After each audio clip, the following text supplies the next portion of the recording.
do realize we're on a week-long bender right now where things are just riding high for Philadelphia sports, and it's just been a damn party starting last week when the Philadelphia 76ers opened up the season against the Boston Celtics with a win they have yet to lose. They are 4-0 after last night's win. The Flyers have won 2 games since that moment, including last night's win over the Pittsburgh Penguins. And as you heard in that open, the Eagles with their first beat-down win of the season, beating the Giants on Sunday. So John Kincade, the bender continues.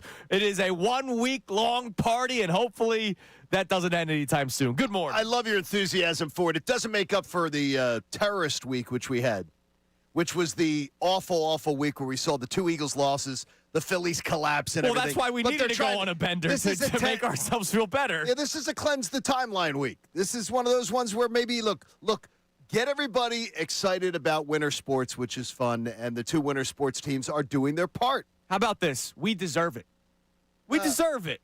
Like Philadelphia, I understand the Eagles winning the Super Bowl last year was fantastic, but the ups and downs with the Sixers and the Flyers continue to rebuild, but another win yesterday. We deserve a double dip of winter sports teams playing well, and you got that again last night. Sixers on the hardwood beating the Wizards in overtime, 139-134, and the Flyers in the shootout beat the Penguins, handing the Penguins just their second loss of the season. Sixers again doing the get off the mat routine, coming out late, and it looks like you're down 10 again, second night in a row, late in the game, and they just had the legs for it. They have the legs to make the comeback. And then the Flyers, who were terrible. Anytime the game went to shootouts, they were hard. They were the worst team in the NHL in shootouts. Yes. For 2 decades. They were awful. Now, look, it's a lot of fun to watch. I was surprised Sam Ersson got to start last night. So many great things to talk about with the 2 winter sports teams while the Eagles take a little bit of a bye week. Now, we'll start with the 2 winter sports teams because let's face it, we will get to the continuation of our A.J. Brown discussion from yesterday when Jeff McClain straight up told us that A.J. Brown is just not happy right now. We do not believe he's going to be traded by the trade deadline November 4th, but more and more smoke about potentially an offseason move, right? So there's a lot to discuss still from what Jeff McClain told us about A.J. Brown. And coming up today at 7:55, our midweek hit with Adam Schefter. So we will be able to get even more information on what's going on with A.J. Brown. But I want to start with the damn party because it has been a party for a week now, and I keep on saying the damn party. How about a damn bona yesterday? I want you to hear this because the Sixers, it took everybody to come from behind and get that win. It took everybody. In the fourth quarter, Joel Embiid actually went over the 20-minute mark to try to get them back in that game, and even though he wasn't like a force offensively, he didn't score a bucket, his defense, his rim protection. He draws attention. Which then opens up things for everybody else. Tyrese Maxey in the fourth quarter alone, 14 points. Quentin Grimes in the fourth quarter alone, another Daryl Morey special, 12 points alone, forcing overtime. And then even though he really only had, 1 basket? It was a big one. This was the Adem Bona show in overtime last night. Bonus screens. Maxey goes into the lane. Maxey with a floater. It's off the rim. Rebound slam. Adem Bona. Biggest play of his career. A slam. And the Wizards take time. And Embiid comes running off the bench with hops. Bona follows it up. McCain celebrating. Keyshawn George with it. He drives it on Edgecombe all the way down the lane. Bona comes over and blocks it. The Sixers have the ball. Outlet and a foul. Adem Bona comes over and blocks it. Here's McCollum off the dribble. Into the lane. Bona blocked it again. Adem Bona saving the Sixers' unbeaten record. C.J. McCollum is blocked. Why do they think he's not going to block it? He's one of the most talented young shot blockers in the sport. They're driving it in there, and he's turning it away like he's playing Nerf ball. Johnny, you ever meet a person where whenever they're happy, you're happy? Sometimes I say that about my wife. How about you? Thank you. How about you? If you don't come in in the morning sort of bouncing. I got you this morning. I'm like, what? You misunderstood what I asked what you said, yeah. And I was like, well, that wasn't a good answer. I expect positivity out of you in the morning. Energy, good positive. It's great. I love that. It gets my day started well. And so yes. And Adem Bona, what he did in overtime yesterday, it shows that it is a group effort. And when I hear Tom McGinnis happy and chuckling on a call, that makes me smile. I get even happier in the morning when I hear Tom McGinnis laughing. Does he deserve it? Yes, he absolutely deserves it. How much bad basketballs he had to call? Here's what I like too. A couple things in those clips that you aired. Great job putting that together, Con. The idea of I keep hearing young. Yes. The young, because the last two nights it's legs. Yeah. It's legs in the last 5 minutes of a game. Dude, they have the legs. They have the legs to be able to hang. Last year they had two guys over the age of 40. And they also, and if they were down 10 in the last 5 minutes, I would guarantee you the majority of the time you sort of in your head calculated that as a loss. Yeah, they emptied the bench and just, all right, let's just get out of here. Now, this team has got the legs to be able to do it. Now, also, too, I'm looking at this. I couldn't stop last night thinking about the roster that this is a nice roster that has been put together. Yeah. It looks good like the young talent. They got a lot to prove. They do have a lot to prove. It's a good start, But John. it's a good start. It's a good reason to be bouncing this morning. And when I hear Joel Embiid. That's the big one. So you heard it in the beginning of the clip. When Adem Bona had the big put-bat dunk yesterday, which was incredible, Joel Embiid jumps off the bench and is jumping up and down on the court. And I go back to night one. When VJ Edgecombe, even though Tyrese Maxey led the way in scoring, VJ Edgecombe was the star night one. And he's getting interviewed by Kay Anala of NBC Sports Philadelphia, and they dumped the water on his head. And one of the people that was dumping the water on the head of VJ Edgecombe was Joel Embiid, and he had the biggest smile. And I go back to what I've been saying since the offseason, John, when we have seen photos and videos of Joel Embiid with his teammates smiling, which is something that we have not seen in a long time. This was the first time in a long time going into a season where you looked around the Sixers roster and you said, okay, this will probably be the roster come March, come April. This is it, yeah. It's not going to be, hey, this is the roster for the first half of the season. Be prepared for Daryl Morey to make a bunch of trades. He'll probably make a couple of tweaks. But the roster that you're seeing coming out of camp and into the season should be the roster moving forward. And you see a very happy Joel Embiid. So for all the concerns, and I think they're rightful concerns of, hey, is he going to be thrilled that maybe he did pass the torch or maybe the torch was taken out of his hand? I think he's happy to be winning basketball games right now, and you could see it by his reaction to his backup having one of the bigger plays of the night. I have no doubt that from everything I've heard, and I don't know Joel Embiid, so everything I've heard from the people who do observe him on a daily basis and everything, that he is thrilled for the young guys. Yeah. And that he is thrilled to be around a cast that can potentially cater to, if he can fit in, and if this can all fit in with him, he is going to do everything, I think, to fit in. And, oh, by the way, he fit in yesterday. He was tremendous in the first half. Obviously, they were not winning, so maybe people are going to say, well, if they didn't play that style of the basketball game, maybe they're winning in the first half. I don't know. But Joel Embiid himself was very good in the first half. And in the fourth quarter, in his 5 minutes on the court, they weren't looking for him to be the offensive force that he once was. They were looking for him to be a rim protector and, again, to attract the attention of the Washington Wizards defenders, which then opened things up for Maxey, which is why he scores 14. Quentin Grimes scores 12. They didn't need him to do a hell of a lot more than that. No. So our question for you at 610-632-0975, are you all the way back in?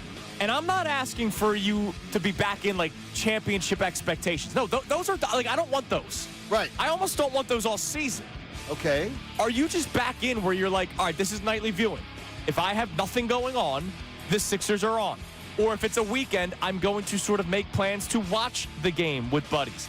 That for the Sixers and also for the Flyers. Because the Flyers, last night was a double screen night. Did you see the crowd last night? Yes, it was incredible. The Flyers, the place was packed. Well, Penguins always brings them in, but it's great. So are you all the way back in? Not expectations, just enjoyment. 610-632-0975. Now, coming up next, this Sixers season, John, is perfect for the city of Philadelphia. It's something that we've been trying to stop on this show, but for many, this is the comfort zone. It's Kincade and Salciunas, 97.5, The Fanatic. Sixers guard Tyrese Maxey with Bill and Ricky. Philly is always an amazing place to play. The fans are.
Just bringing the absolute energy. He brought the energy during the process days, Yes. Johnny. Yes. When the Sixers are 4-0, it's even better.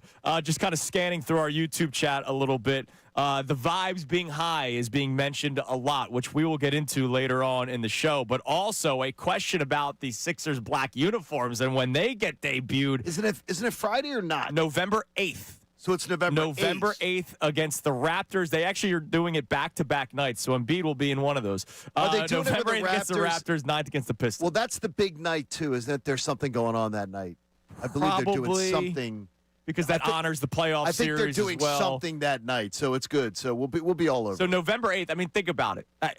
I'm not going to say they're going to be undefeated November 8th, but let's say the vibes are still high November 8th, and that's the night of the debut. Because let's face it, when the jerseys were first announced, and I'm not calling you out, John, because a lot of people had your opinion. I was just one of the childs that were like, yes. Yay! Yeah, you're more into that. Well, first of all, that matters more to you. Yes, but you and a lot of people were like, it was almost like a distraction to what's been happening in the past. And you were not wrong for saying that. Even though, let's face it, 25-year anniversary, so that's why they're doing it. But sure, the fact that you're getting good basketball and you're going to have some of these cool nights, couple those together, it's a damn party in Philadelphia sports right now. It is really good, and honestly, how long have we waited for it? Quite a while. Quite a while. So our question at 610-632-0975, are you all the way back in terms of excitement, making a point to watch or listen or follow along? Because I know a lot of people have checked out for both winter teams. This includes the Flyers. I want the Flyers in this conversation as well, because you're right, John, watching that game, because they started right before the Sixers, watching that game, being able to see the electric atmosphere with the fan base at the Wells Fargo Center. I mean, that was incredible. Well, Penguin games are always going to be a good seller. Sure. And you always get some of the people from the other side of the state that that are down here that make that trip. But it's a difference when there's a good product on the ice. Like I rip the people that go to rivalry games when it's not a real rivalry. Like when your team is really bad and the other team is really good. And for a period of time, the Penguins were really good and the Flyers were really bad. Like that, I don't get up for Flyers Penguins when one team's really good and one team absolutely sucks. The Flyers don't absolutely suck. No, the Flyers are off to the one thing I'm thrilled with is the commitment on both ends of the ice to what Rick Tocchet's trying to get them to do. Yeah. And that was something I wondered about, and I thought that it was going to take a lot longer for them to be able to react to it. They're enjoying the style of play more than they enjoyed the Tortorella style of play. Sure. It's early. It is early. But they're enjoying the style of play. It's obvious. And look, really liking it. We as a fan base are enjoying it. Yes, and that's all I want. Honestly, it's all I want. And that's why, John, this Sixers season is the perfect season for a lot of people in the city of Philadelphia, the comfort zone. Why is it perfect? Tell us why. How many people sometimes get afraid of being the big dog? Oh, absolutely. Right? We've talked about this on this show. This whole city does. Own the fact that the Eagles are the best team. Own the fact that the Eagles are defending Super Bowl champions. Have your chest out, right? Yes. Whereas sometimes there are people that like hungry dogs run faster. There are a lot of people in this city that like to have less expectations. There was more joy for the Phillies in 2022 because you did not have the expectations than there was this year for the Phillies, despite them having a better regular season because we had more expectations. And the defeats of the last few years, exactly. You have the other great Philly tradition of wake me when it's over. The fact that you went into this Sixers season with no expectations or just expecting the worst, and you've gotten the very fun start to the season, and there's going to be people that will count out the Sixers as the season goes on.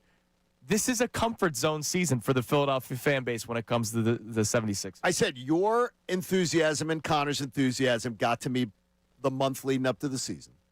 And I kept saying to you, all I want to do is I love watching young players play. Yeah. So to me, I'm totally fine with my team not being a championship contender. If I'm seeing building block, and they're coming brick of by age, brick, like the Flyers. and they're getting a chance to play. Which a lot of coaches in this city have not let the young guys Doc play. Rivers would not have been playing VJ Edgecombe almost 40 minutes a night. Absolutely not. Oh, he wouldn't be. No, he wouldn't be. He'd be playing Eric Gordon and Kyle Lowry. You're not exaggerating. Respect. You're not exaggerating with that. That is absolutely the truth, and we know it. All right, coming up next, I want to check the text line because it's a freaking party. We're on a week-long bender right now. Since the Sixers opener, you've seen the Sixers win 4 games. The Flyers have won 2, both via the shootout. The Eagles had the beatdown of the New York Giants. Are you all the way back in with the winter sports team? 610-632-0975. We'll check our text line. But also, we will get into the Eagles and what Jeff McClain told us yesterday about A.J. Brown. Hear Jeff McClain, if you didn't hear it yesterday, talking about A.J. Brown and his maybe lack of state of happiness being here in Philadelphia. We have two topics on what we heard yesterday. One about A.J. Brown and one about you. It's Kincade Salciunas, 97.5 The Fanatic. Now on 97.5 The Fanatic Sports Update. A miraculous Sixers comeback. I'm Connor Thomas, and the Sixers won again last night in miraculous comeback fashion, taking down the Wizards 139-134 in overtime. Sixers were down 16 heading into the fourth, but came back to force OT and then came back in the overtime period for their fourth straight win. Tyrese Maxey led all scorers, 39 for him. Quentin Grimes had 23 off the bench, and Adam Bona's late block party helped seal the deal. Here's Tom McGinnis' call here on the Fanatic. Bonus screens. Maxey goes into the lane. Maxey with a floater. It's off the rim. Rebound slam. A Bona. Biggest play of his career. A slam. And the Wizards take time. Not a huge scorer, but that's a big bucket from Bona there. The Sixers are back in action at home Friday night against the Boston Celtics. They weren't the only overtime winners last night. Flyers won 3-2 in a shootout over the Penguins. Travis Konechny notched his 200th career goal in the game. Flyers will play the Predators tomorrow night at the Xfinity Mobile Arena. Blue Jays evened up the World Series last night with a 6-2 win in Game 4. We'll talk to Adam Schefter of ESPN at 7:55. Yes, we're going to ask him about the latest on the A.J. Brown situation with the Eagles. We'll also talk to the Flyers' own Bobby Brink coming up at 9:25. I'm Connor Thomas on your home for the Sixers, Flyers, and Union, 97.5 The Fanatic and 97.5 The Fanatic.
second of the year, and the Flyers take the 2-1 lead. Well, you heard the name Bobby Brink mentioned in that highlight. Timmy Saunders there, of course, that was on our sister station, WMMR. Bobby Brink will be joining the show coming up at 9:25 today. So it is a fun doubleheader winter sports celebration day, as we have been on a bender for a week now where the vibes are high, things are going well. And, yeah, John, you're right. It doesn't make up for that horrible Thursday morning or Friday morning, Thursday evening when the Eagles lost to the Giants. And, of course, the Phillies got eliminated by the Dodgers. But it's been a very fun week over the last week, and we look forward to continuing the celebration with you, which is why I want to check the text line now before we get into A.J. Brown, because that's kind of the opposite of a party. And can I say one thing before we get in? We'll wait till we do the A.J. Brown. Okay. Because there's something I have to get off my chest about a little locally on this story, so we'll get to it. Ooh, I'm nervous. 610-632-0975 is the number to text in. What are the people saying about the Sixers and Flyers? Our question is for both teams. Are you all the way back in? And no, back in does not mean, yeah, here comes the Stanley Cup, and they're going to win the Larry O'Brien Trophy. No, just like, are you back in? Like, your nightly, the Sixers are playing tonight? I want to watch. Oh, the Flyers are playing tonight? I want to watch. It's the Fanatic on your radio every single night, because when you're out in the car, you want to hear. And then you can listen to us in the morning. My Uber driver last night. Oh, I love that. Having the Sixers on. I love that. On 97.5, the Fanatic was really great. What do we got, Connor? All right, John from Southwest checks in and says that last night was the win that will get me back in on this season. Back end of a back-to-back, and that team showed no quit. Totally different than what I saw last year. Yeah, I mean, look. Great message. And it's not just last year. Great message. It's years. Like, how many times have you thought, and you even said it at one point during the show, yeah, they're not winning that game last year. And they're not winning that game the year before. They would not have won that game last year or the year before. And name the coach, right? Doc Rivers pulling out all his starters, right? Or Brett Brown just not having an idea of how to coach from behind. And there's a reason why Brett Brown's not been a head coach in the NBA since then, right? Like, it's been a long time since we've seen games like that. And the fact that they are 4-0 to start the season, and I love the texter mentioning the second game of the back-to-back, and they had the big man in yesterday's game. He did not play in the first game of the back-to-back. And what did they do in the first game? They won against the Orlando Magic without Joel Embiid, by the way. Do you think that was what they were thinking, by the way? We need Joel to get the win that against the easier team, and it might be really tough to beat the Magic? Like when they decided whether he was going to play the other I'm sure night? they have some sort of plan. Formula, more so whatever. health than matchup. Yeah. Like, because now they're off today Till before Friday. they play the Celtics. So maybe that has something to do with it. Okay. You know, I'm not totally sure. But the fact that they're winning games without him, or when he's off the court, it's not a super minus, right? Which is something that we've seen also over the years. This team looks and feels different, and the vibes are immaculate right now.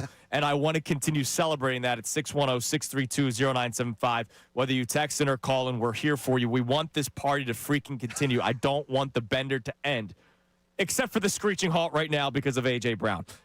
Yesterday. Yes. Jeff McClain was on with us, and Jeff McClain, I believe, is one of the more insightful reporters on the Eagles, period, but clearly has some sort of connection with A.J. Brown, just a hunch in terms of the way he speaks and reports on A.J. Brown. His reporting has been consistently excellent on A.J. Brown as far as he has access. Yes, he absolutely does. Now, the reporting is excellent. The messaging, however, not necessarily excellent, because A.J. Brown is clearly unhappy. This was Jeff McClain yesterday with us talking about the star wide receiver. Right now, he's probably not 100% happy, right? I don't know if it has really much to do with the Eagles as it maybe does one person. He looks around and sees, I think A.J.'s a top 5 receiver in this league, right? Can we establish that's pretty so let's look at his numbers over the last couple of years compared to those other receivers, those other 4 guys, Justin Jefferson, Jamar Chase, I don't know, whoever picked the other 2. I mean, he's had injuries here and there. He still does produce at a high clip, but if you look at the numbers, he's just not putting them up. And this goes back to the beginning of training camp. A question I asked him specifically, knowing AJ and just knowing how he felt about things coming into the year. It's like, hey, you've won a Super Bowl, you've won all pros, Pro Bowls, you've kind of pretty much accomplished a bunch in your career already. What motivates you? What are you playing for at this point? And he's like, I want to be known as the best receiver. I want to, he didn't say Hall of Fame, but I know that's what he wants. And I'm sure he's probably thinking at the This type of offense and this type of quarterback are keeping him from accomplishing those types of goals. When the tweet came out after the Super Bowl, like 3 days after the Super Bowl, I said I didn't read too much into it. He wants stats. He wants to compile stats. He got his title. Mm-hmm. It didn't mean much to him. What means more to him is what's the line that's going to be in Canton. That's like, what's his stat line going to be to get him into Canton? He worried more about that. He made it clear. I want to dominate. I want to get I want to be focused. I want to be. It wasn't about celebrating a championship. It was about, it's not the way I want it to be. And look, if that's what he wants, that's what. Just be honest about it. So I have two questions. The first one about AJ, the second one about some fans. Okay. Because I saw a lot of reaction on social media to the reporting by Jeff McClain yesterday. But first, when it comes to AJ Brown, and this is an uncomfortable conversation, which, I think that's a good thing in life to have uncomfortable conversations. At what point would somebody, I'm not even saying me, because I want this to work out. Of course we do. Don't we all, Connor? You too? AJ, yeah, I do. We all want this to work out. Nobody wants him gone. AJ Brown is a top 5 in this room. AJ Brown is a top 5 wide receiver. All right, he's a top 5 wide receiver, and I want him to go down as the best wide receiver in Eagles franchise history. Right, I want to be able to have witnessed that in the prime years of my life. All right. Yes. At what point does somebody say enough is enough? I'm tired of the drama. I'm ready to move on. And again, hold on. Nobody's saying now. this. No, nobody's saying November 4th. No one's saying now. There is no talk on Kincade and Salciunas of trading A.J. Brown before the November 4th deadline. I want that to be clear because I know that will be somebody in Philadelphia will talk about trading A.J. Brown at the deadline. Well, that's one of the things I just want to say quickly is to all of the local media and everything. When Jeff McClain says something on Kincade and Salciunas, he said it on Kincade and Salciunas. Credit Jeff McClain and say that you got your data from. We are always good about trying to make sure that whoever got a story that they get the credit for. Yeah. Yesterday there was a lot of bad going on in electronic and print, but the idea to me is this: I'm there. So I have no interest. I have no interest in A.J. Brown going anywhere. But if this isn't going to change, if this is going to be life with A.J. Brown, at the end of the season, I'm out. I'm out. Because you're tired of the drama. Yeah, I mean, this is ridiculous. This is a team. This is a business. This is a bunch of guys who are supposed to be rowing the boat in the same direction. He's not. He's clearly not. And he's clearly disgruntled, and he's clearly even letting people all know it. Yeah. Which really drives me crazy, too. So he's doing that routine. So I'm out. I hope he wins. I hope they win another Super Bowl. Don't want to see him go anywhere. But if it's not going to change, right now, if it's going to change, I absolutely want him here. I don't want to deal with another year of this nonsense of whisper down the lane and go to social media and be passive aggressive towards my teammates. That sucks. That sucks, and it's not a good teammate behavior. At what point do you say enough is enough, or are you somebody that ignores it? You don't care about distractions? Because, look, there are Eagles fans, and I think they're right. They're in their own right to say, yeah, but you know what, dude? With all this, they're still 6-2, and they're better with him than without him, right? Like, that might be somebody's – hell, that's kind of my response. Like, I don't want to trade A.J. Brown. Wait till we talk to Adam Schefter, though. We'll speak with him coming up at 7:55. I think we're going to get more insights on this that maybe people in the building are tired of it. But also, coming up next, I want to ask question 2 off of that clip. And it's directed to a lot of Eagles fans because the feedback that I saw on social media is that Jeff McClain is the devil. If you are someone who gets upset with media members who report on stories like this, I want to know why. Because you got to understand where it's coming from, right? It's Kincade and Salciunas. Don't worry, Sixers high vibe discussion continues as well as the Flyers here on 97.5 The Fanatic. John Marks and Ray Dunn.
Sixers squad. That was Tom McInnes here on 97.5 The Fanatic last night. I mean, look, that's a big thing for me going into the season. The fact that there is the youthful energy, the fact that the vibes are high right now. Juice. Yeah, there's more to it. And look, winning helps. Being 4-0 helps. If they started off 1-3 or 2-2, maybe the vibes aren't as high. But a 4-0 start, and now you start to look around and you go, all right, there is growth here. And I am trying to do whatever I can to cement my rear end to this seat and not be jumping up and down saying, hey, this is the year where they're going to get out of the second round. No, I'm just trying to freaking enjoy myself. And right now, they have been an enjoyable product. Absolutely. And even when they lose their first game of the season, which could be against Boston this weekend, I don't know. They could start the season 4-1. You still look around and you go, all right, there is growth. There is a future here.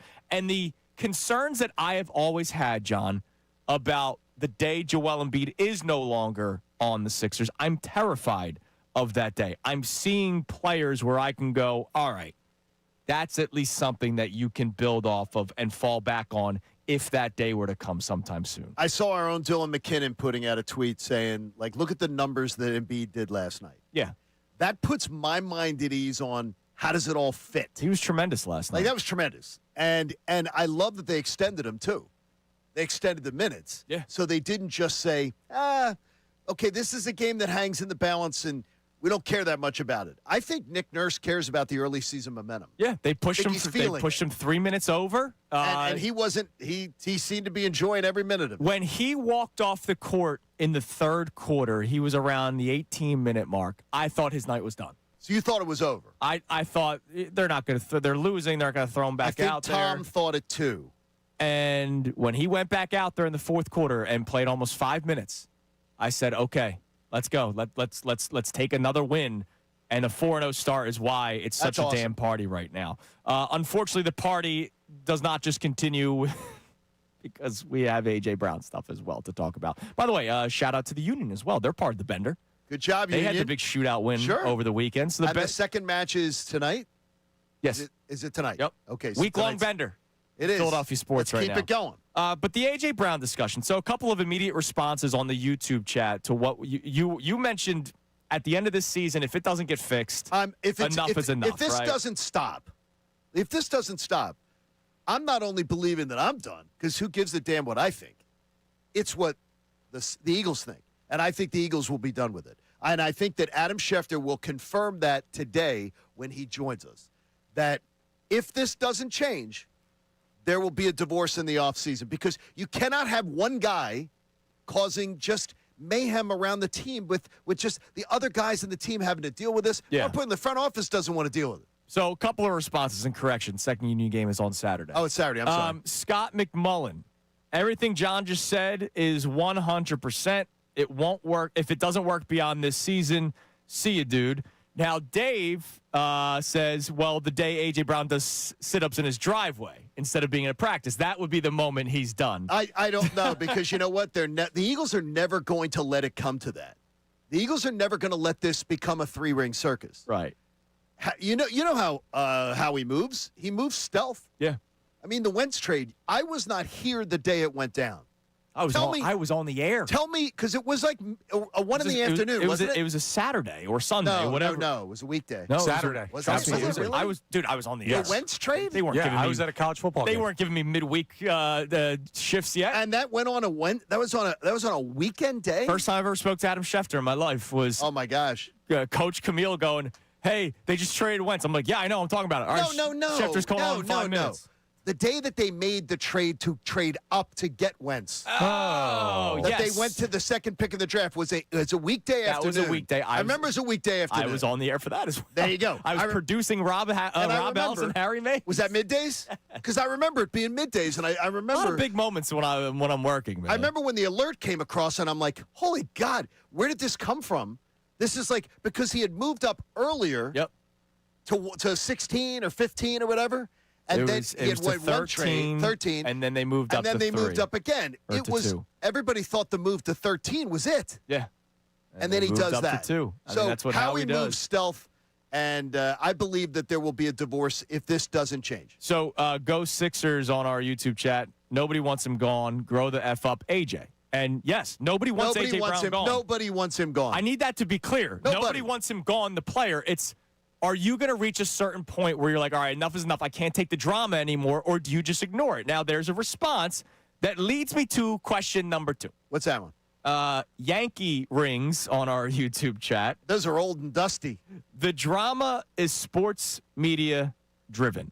A.J. Brown hasn't said anything or any of the players. The media is the problem. So no, that's not true. My question for people, and I know Yankee rings is not alone.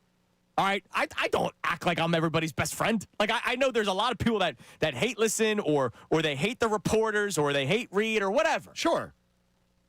Guys, let's just sort of talk this out a little bit. Jeff McClain is not just grabbing this out of thin air. All right, Jeff McClain is clearly talking to somebody. And it could be A.J. Brown himself. I think it's pretty clear. I don't know. I think it's pretty clear. I think so. It's kind of like last year when the Brandon Graham thing happened, where he's on a radio station talking about the beef between Jalen and AJ, and then all of a sudden it was, how dare the media talk about it? It's like, well, hold on a second. He made it a story, not the media. We can't ignore that. So my question for everybody at 610-632-0975, if you do fall into this category, why do you get so upset when the media members report on stories like this? Again, report. This is not, I think the Eagles should trade A.J. Brown. This is not a show that's trying to debate. This is not a show where it's clicks. It's not none of that. It's just Jeff McClain is reporting based off something that he is hearing, and yet you see the reactions on social media. Jeff McClain is the devil. Instead of saying, damn, I really wish AJ would just sort of get his act together. Is it a coping thing? It's a coping thing because you're fans and you don't want to see one of your favorite players go. But the bottom line is this. If somebody is, and I'll be as respectful as possible. Jeff McClain was voted by his peers in the NFL as the top reporter. They voted him. Other cities. If Jeff McClain was making up stories, he would not be welcome in that locker room. Yeah. The players would lock him out. Remember when Jeff McClain... The players would not ever speak to him. Remember when Jeff McClain broke the Fletcher Cox retirement and everybody was like, there's no way Fletcher Cox hates Jeff McClain. Yeah, really? Uh-huh. Just saying. No, Jeff McClain would be out. He would be locked out in that locker room. Because if he was making up stories about A.J. Brown, then absolutely it would be... No player would talk to him. But my question for people that fall under that category, because I know there's a lot of you out there, and that's fine. Look, you're fans of the team, not the fans of the media, and that's fine. That's fine, yeah. All right, I was the same way before I started working in this industry, all right? But why do you get so upset when this is clearly coming from somebody? But it's A.J. Brown that's creating all this. Why get mad at Jeff McClain? Or Reporter X. Or anyone else talking about what A.J. Brown is putting on Front Street. All right, we run through the text line and calls next, 610-632-0975. But the word vibes, Johnny, has actually reached the Sixers locker room. Just hear from who next? Keep that backup catcher away from them. It's Kincade and Salciunas, 97.5 The Fanatic. Now on 97.5 The Fanatic Sports Update. A 2-0 night in Philadelphia. I'm Connor Thomas, and the Sixers won again last night. A big-time comeback victory over the Washington Wizards, 139-134 in overtime. Sixers were down 16 heading into the fourth quarter, but came back to force OT, and then came back from down a couple points in the overtime period for their fourth straight win to start the season. Tyrese Maxey led all scorers with 39. Quentin Grimes had 23 off the bench, and Adem Bona's late block party helped seal the deal. Adam Bona joined the NBC Sports Philadelphia postgame and talked about it. Getting those minutes towards the back end of last year, that kind of just boosts my confidence, making me feel like I belong. Side this is a little bit slower last year, and to be able to get those minutes kind of boosts my confidence and also building a bond with my teammates. Sixers are back in action at home Friday night against the Boston Celtics. They weren't the only winners in Philly, though. I told you it was a 2-0 night. Flyers won 3-2 in a shootout over the Penguins. Travis Konechny notched his 200th career goal in the game. Flyers will play the Predators tomorrow night for their next game. And the Blue Jays evened up the World Series with a 6-2 win in Game 4 over the Dodgers. We'll talk to Adam Schefter of ESPN at 7:55. Bobby Brink of the aforementioned Flyers will join us after the big win at 9:25. This update is brought to you by AutoZone. Get in the zone. The free AutoZone Fix Finder service can help troubleshoot the likely cause of your pesky check engine light for free and get you back on the road. Restrictions apply. Get in the zone with AutoZone. I'm Connor Thomas on your home at the Sixers, Flyers, and Union. 97.5 The Fanatic and 97.5thefanatic.com. the goals. Tippett looking, shooting, he scores!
there to keep it 2-1. That, of course, was on MMR last night when we had the doubleheader, the winter sports teams, both the Sixers and Flyers in action yesterday. And if you did the Philadelphia parlay, congratulations. The Moneyline parlay, congratulations. Exactly. You are a winner. So vibes are high today. And we are still at war with our afternoon show, Johnny. What's going on now? There's a little more coming over the bunkers yesterday. Uh-huh. So got word of it. During the commercial breaks, obviously when we go to commercial break on YouTube, we have like a graphic so you don't see me running around like a madman. You were like I keep going back to our production studio because Bill Colarulo took a step too far yesterday. Bill's a little out of control at times. That's why you got to listen every day because you never know what crazy thing's going to come out of his mouth. And as Stephen A. Smith once said, you don't want to make an enemy out of me. And so coming up at 7:40. Oh, it's going to be fun. I will respond. And some may say they will be cheap shots. What? And you know what? All's fair in love and war, baby. I don't think cheap shots are coming. Oh. It doesn't sound like cheap shots. Maybe not. That comes your way at 7:40. As you're listening to 97.5 The Fanatic, WPEN, HD1, Burlington, Philadelphia, a Beasley Media Group station broadcasting live from the Comcast Business Studio, powering possibilities. Now, the vibes might not be high with us and Unfiltered, but the vibes are high with the Sixers. So much so that this morning, when I went on social media, when I first got here, just sort of looking for some last-minute stuff for the show, I saw a tweet pop up on the timeline. Okay. Vibes are immaculate. That was tweeted out by Quentin Grimes, who had one of the better games last night for the Philadelphia 76ers. He's making some fans. The fact that he is feeling it means that it's bleeding into the locker room.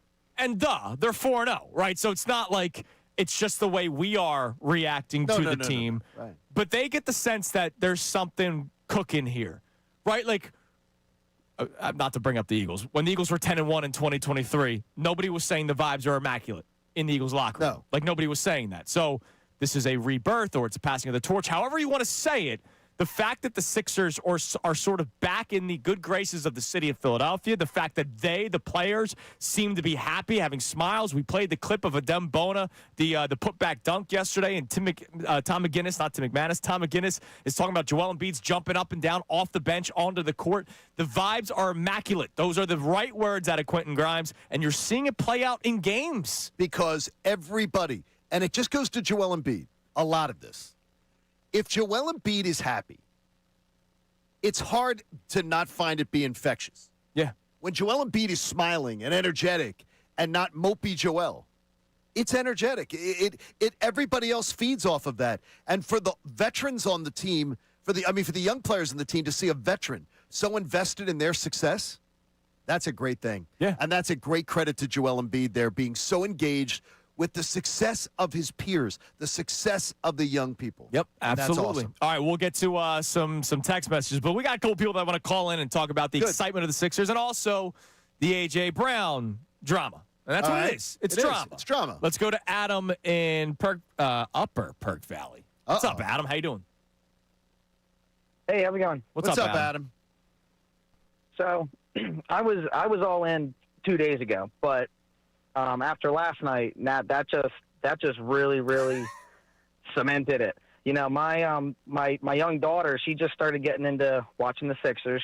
She'll entertain me with a Eagles jersey and a Phillies hat, but she really likes the Sixers. Sure. So she's asking, fourth quarter, it's getting past 9:30. Can I stay up? Can I stay up? I said, you know what? Yes. And she's saying, they're down 15, 16, looks like they might not win. I said, yeah, you can't win all 82, but this is, it's part of it. We got to, and they just claw and they fight and they fight. And we're jumping up and down in the living room at 10 o'clock. And it felt like a core memory was. How old is your daughter? How old? Adam? I wanted to ask this too. She's 10. That's 10? awesome. Yeah. That's awesome. So, one of my first memories, and thanks for the call, Adam. And again, Good job, Adam. Our question for you today: are you all the way back in? And back in's not like, hey, they're winning the title. Just back in, like that beautiful moment with Adam and his 10-year-old daughter staying up past their bedtime to watch the Sixers.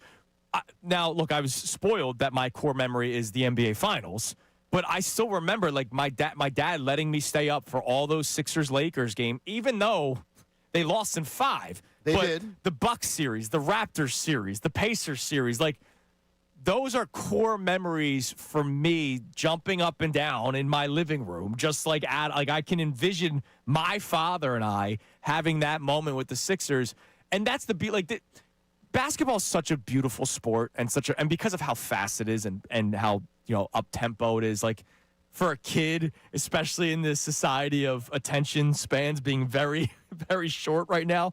Like I was watching my own son. He didn't watch last night, but 2 nights ago, he was just staring dead red at the TV watching the Sixers play. And I'm like, all right, this is cool. I envision you having those moments with Coop. Oh, yeah. And I would encourage you to be like our caller and stay up late. You just can't complain the next day. Correct. That was the rule. Your dad said that rule with you, and that was always the rule with Liv, is that whatever was going on is like, okay, we're going to have the core memories are more important. Yeah. Core memories are more important. Like something like that is far more important than saying 15 minutes of extra sleep. Yeah, you need to go to bed. If the kid wants to do something and wants to share a moment with you as a parent, especially at 10, yeah. Because there's a storm coming. He doesn't know it yet, but he's gone. Right. There's some years where she may not want to hang out with you as much. Yeah. And the more core memories you make, she's going to want to hang out. So that's great. Enjoy and the that. Sixers bringing that. Yes, and that's the beauty of sports, man. Like I know sports is, we look for winning and all that kind of stuff, but it's all about community building. I mean, it really is family building. Like, and Joel is such a big part of it. Yeah. Because I know how much you love Joel Embiid. Dude, people, look. You love Joel. Yes. Ray Dunn loves Joel. Connor loves Joel. You guys have this such affection for him. When he brings the positive vibes himself. Not the moping, which we've seen that. Everybody feeds off of it because the big man cares about his teammates. And by the way, I think a lot of Sixers fans needed to see the big man play the way that he did yesterday, even though it was just in 23 minutes. I mean, we've been asking the question, how does this work with this ability to go, go, go? But you also have Joel Embiid that when he does have the ball, it is going to slow down. It looked good yesterday. No, it did look good yesterday. When Embiid was on the court, it looked good. When Embiid was off the court, they didn't spiral, crash, and burn. It looked really good all around for the Philadelphia 76ers last night. Let's go to Scott in West Philly. He wants to talk about A.J. Brown. What's up, Scott? Fellas, good morning. How you good doing, to have you on, Scott. What's up? I think it's something we're missing about A.J. Brown, or at least no one acknowledged. You know, I was watching the podcast with Schmid last night at work, and he talked about recruitment and how, the Bama situation. John, you know much about Bama. Absolutely. A.J. just recruited to Bama, but he chose to go to Ole Miss. Yep. At Bama, they had Judy, they had Waddle, they had Ruggs, they had a bunch of receivers who he would have had to compete with for stats. Smitty was okay with that. A.J. chose to go to Ole Miss just to put up a bunch of stats and just be another receiver and not go to Bama. I remember that recruitment, and I remember that Nick Saban was heartbroken because he wanted A.J. Brown so badly, but A.J. Brown thought he wouldn't get enough touches. He shied away. Enough touches. Yep, he shied away from – he did. Now, look, he made a great decision for himself because I think it as far as just for showcasing his talents and getting to the NFL, which was his goal. But I agree with you. It's a decision that was made. But all those guys got there as well. They did. Those guys got there as well. I think A.J.'s about stats. Smitty was about rings. He has all these accolades, all these rings. A.J. just wants stats. Well, he made it clear after the Super Bowl, and everybody was telling me, you're reading too much into his tweets. Thanks for the call, Scott. Appreciate it. You're reading too much into his tweets. I'm like, no, I'm not. He's right after the Super Bowl, and he's saying, well, that wasn't as much fun as I wanted it to be. It's just a shame, right? Because a couple of weeks ago when the offense was not looking good, right? And look, we don't have to go all that far back. Go back to that Thursday night against the Giants. No, we don't. You know, you go back to the second half against the Bucks. You go back to the first half against the Rams. When A.J. Brown was being one of the more outspoken players, we were like, yes, we celebrate this. But now the last 2 weeks, like it's looked better. And I know A.J. Brown was out this past Sunday, but vibes is a word that comes up often. It's almost like the team you're talking about the paddling in the boat. Yeah, like everybody paddling in the same direction. It also works with the vibes. Like they had a big win on Sunday. I get it. The Giants stink, but it was the first dominant win for the Eagles this season. Everything should just be a celebration, but unfortunately, this comes out. In the 15-minute game, if anybody has NFL Plus, and you watch the 15-minute game or you watch some of the All-22, watch after they score. Jalen and Devontae Smith. Jalen and Jahan Dotson after his. Sure. Jalen and Goddard.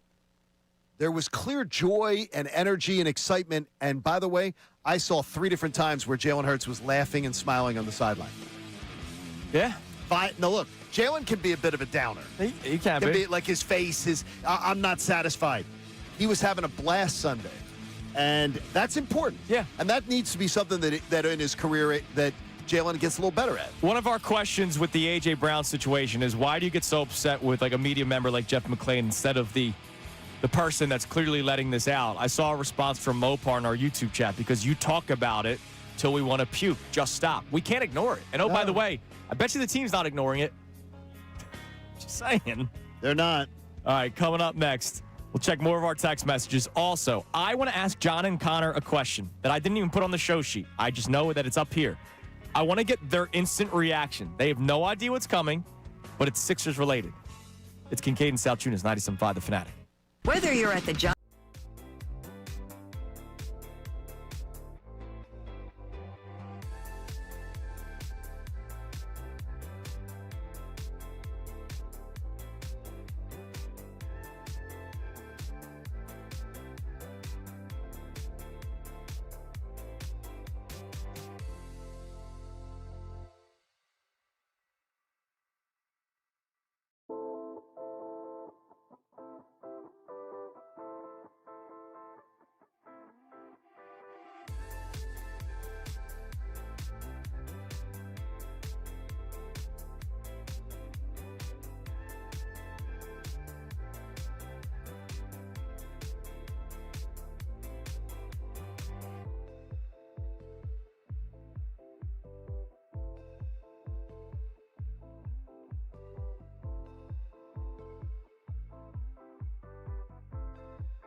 shootout win over the Penguanos yesterday. The who? The Penguanos. I hate them. God, I hate them. You've never heard anybody say the Penguanos? No. Well, I haven't either. Oh, well. But it's all new. It might be part of that big comet that's coming towards us. Maybe like it's affecting Andrew. Yeah, there's supposed to be some alien comet coming tomorrow. So be take prepared. me. Be prepared. I've Yeah, always he's thought- You're going to be doing the show by yourself. There's literal people that are like panicking in the streets take me. regarding. Dude, you I'm you telling really you. haven't heard about the alien No, comet? I've not. Well, thank God you haven't, because it means your IQ's a little higher. Well, I want them to take me. Because there are people who really believe, and we're talking educated people. Harvard professor talking on, I'm worried about this comet. Yeah, Salciunas has moon rocks in his head. See, He's going to be this on is that flight. But you know what? It might be adding to there might be a gravitational pull. Maybe. That is helping all of our teams recover So we need aliens. from the worst week ever. We need aliens to help Philadelphia sports. I'm pro-alien. You guys know that. I've talked about this often. Take me. I would like to be the common man that bridges the gap between the people of planet Earth and the aliens of whatever galaxy they come from. I want to be the common man that bridges the gap. So I have a question for you guys about the Sixers. As we continue to talk about the sky-high vibes, our man Sam from England says the vibes are high. What's up, You know, Sammy? and he's wondering what Jared McCain's role is going to be. I don't know, and that's the beauty of it. Like, Nick Nurse, here's the good thing about Jared McCain's eventual replacement. This isn't the question that I have for you, but just real quick to respond to Sammy from England.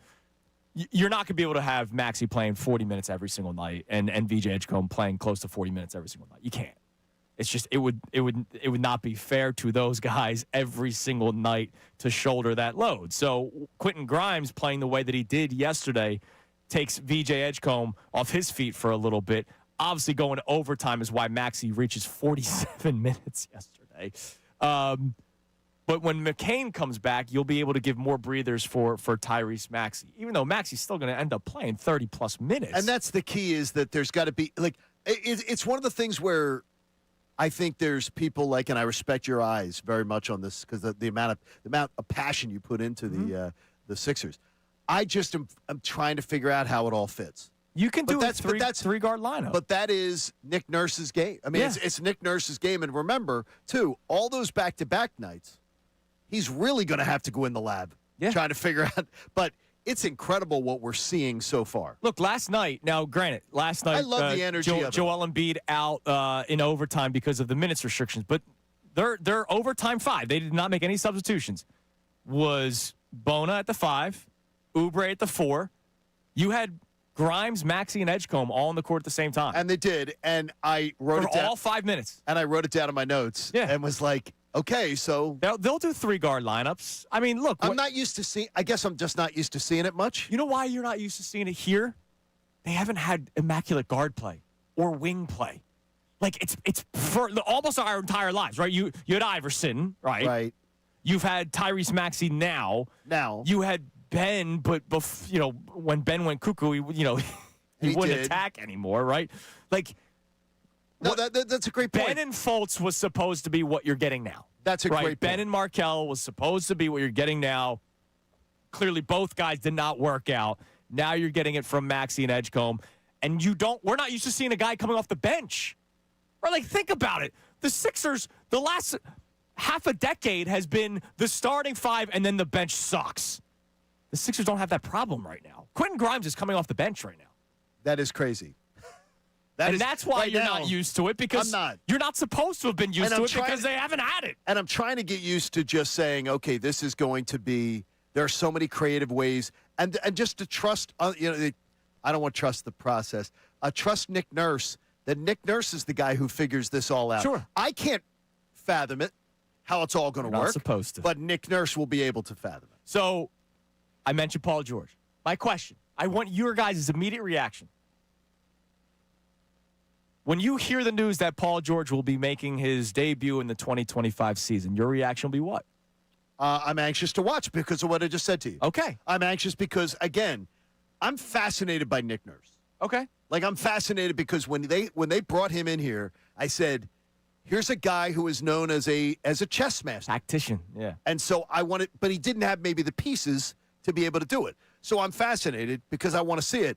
And I really would. I just don't know how it all fits in the long term. But they don't need it to fit in the long term, because if they make Paul George viable, if Paul George is viable in this, they either say, hey, this is really going to work here, or you find some team that's looking for salary cap, move things around, take on a contract that maybe would want him out west. Connor, what's your reaction? Man, this team is deep.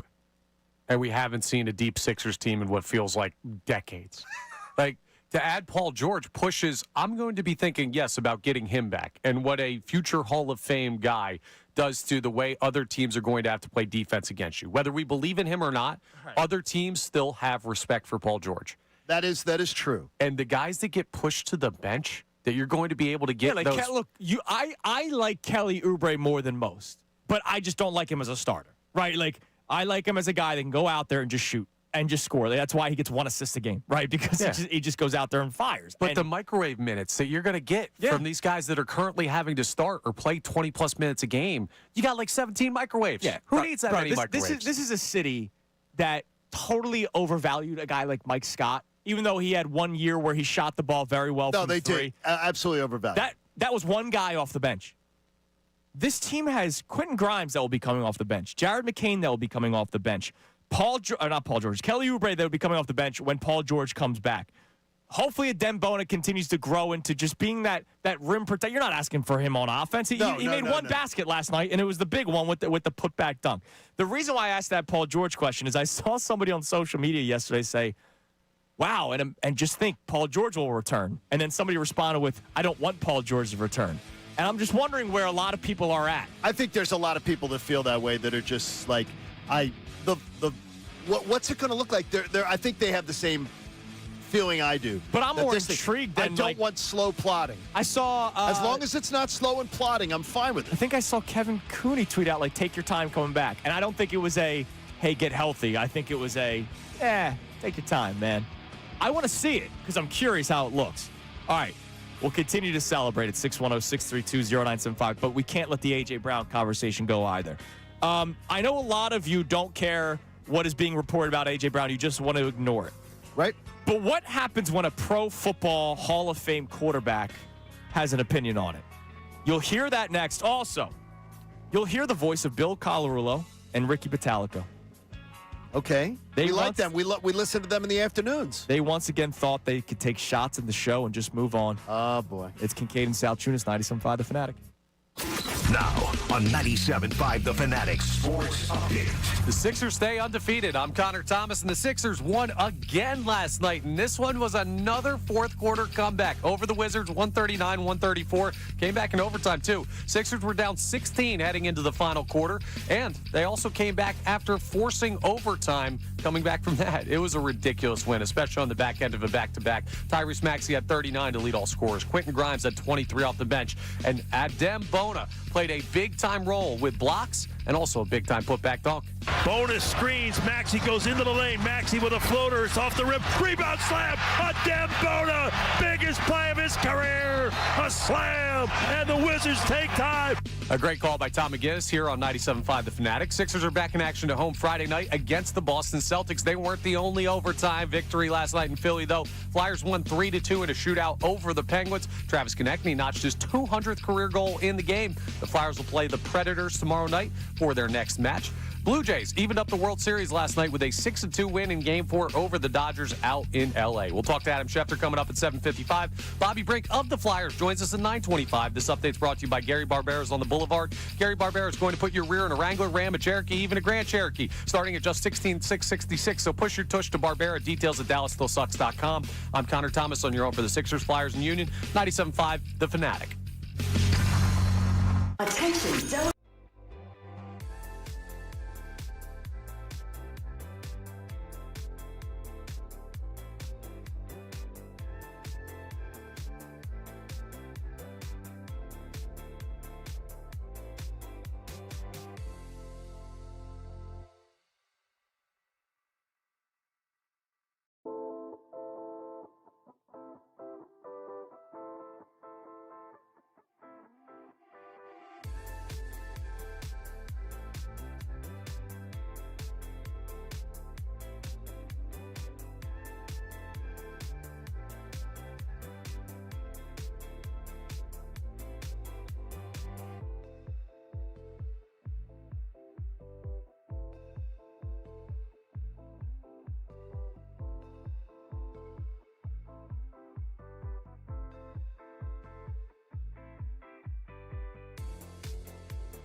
Down to the net, Kate spins, trying to tuck it on home. The loose puck, they score! Bobby Brink on the power play.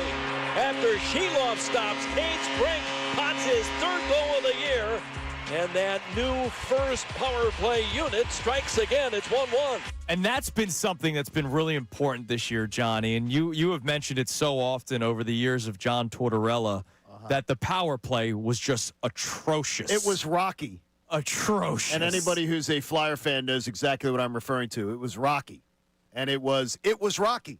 The reason it stunk. It's looked a lot better. It does this year. A lot better. And more importantly, it's the devotion to both ends of the ice that they are. Look, it's 9 games. It's 9 games, but they're learning talkie hockey. Yeah. And they've got another week where Rick is able to coach the team and have practices where they're not on the road. Yeah. Which is great. He's implementing a system, and we'll ask Bobby Brink about that because I think the early season schedule has really benefited the Flyers in being able for Tocchet to be able to implement what he wants to get done. Yeah, Bobby Brink not only tied the game with the power play goal yesterday, he won it in the shootout yesterday. Bobby Brink will be joining us coming up at 9:25 today. But so 2 hours from now. Mishkov in the shootouts is absolutely pure venom to the opposition. Dude, it's like art. He's insane. He's art, insane with that. He's got to work on his complete game, though. Yeah, and look, has to be. He's a guy. Improvement to me needs to be. But he's made. a guy that I'm patient with. Oh, absolutely. You know, no question. The talent is all there. Like it's there. So he's a guy that I'll be patient with, and you know that he's going to be dangerous for the Flyers for years to come. All right, give us a text message, Connor, because the vibes are high right now, and I don't want that to go away. Our question for both winter teams: are you fully back in? Sixers are on, you're watching. Flyers are on, you're watching. Maybe it's a Saturday night and you're going out. But you want to make sure that the bar has the TV where you will be able to watch the games, right? Like, that's when you know things are back. That's when you know when people are wearing team gear, going out on a Saturday night, Friday night with the boys or whatever. Like, that's when you know, or the gals, that's when you know things are back. Speaking of the gals, Morgan, Great Temple Owl, responded to me on social media. She would also like to be the bridge between humans and aliens. Well, tomorrow she's got a shot because there are actually kooks out there that think tomorrow is like the end of the world. And Let's I mean, go. I went That's down. not end of the world. I'll make sure it's all good. I Peace treaty. stupidly went down the rabbit hole yesterday of, like, these are first of all, I don't know what's going on at the Ivy League professors, but they're nuts. They're certifiably nuts. Well, look, this is something that entered our solar system that has never happened. Yeah, in our lifetimes. Don't worry. So I'll be the common man. All right. You want to be taken up. All right. What do we got in the text line, Connor? All right. We got a check in here from Dan in Medford who says, how about a big shout out to Nick Nurse? He managed to put this puzzle together in the offseason and give us exactly what we were hoping for so far this year. Yeah, look, and that's why I said it Thursday morning after the opener that the happiest guy out of everybody I would think is Nick Nurse, because he's looking around going, wait a minute. What do I have to work with? Last year, I worked with guys that are collecting their final paychecks in the NBA. Right, there's a lot of old players. Reggie Jackson was on the team last year, and you would think it was like Reggie Jackson that played baseball. Now, Dave Dombrowski thought it was a great strategy. Yeah, Dave Dombrowski. He said he's asked Darryl Morey, could we load up? How did you load up on all the old guys? Yeah. Yes. And this year, he's looking around. He's going, wait a minute. I still have Joel Embiid. I'm eventually going to get Paul George back. I have Tyrese Maxey, who was clearly taking that step forward, and I give Tyrese Maxey a lot of freaking credit. He has taken that leap forward, being the max contract player, but also putting star next to it, right? He's going to be an all-star this year. He's been tremendous. And then he's also getting he's getting Jared McCain back. He's getting a lot of contributions from the rookie VJ Edgecombe that I think even Nick Nurse would tell you he didn't expect. Actually, he did say that after 2 nights ago when they beat the Magic during his post-game press conference. He was saying that, yeah, I did not know he had that in his game. I did not know that he had that in his game. He said it himself, the head coach of the Sixers. So we're all kind of amazed at the same time, including the guy that runs the team. It's amazing. Now, with all the high vibes talk about the Sixers and Flyers this morning, there's still the A.J. Brown conversation. Yesterday, Jeff McClain with us telling us that A.J. Brown is not necessarily happy.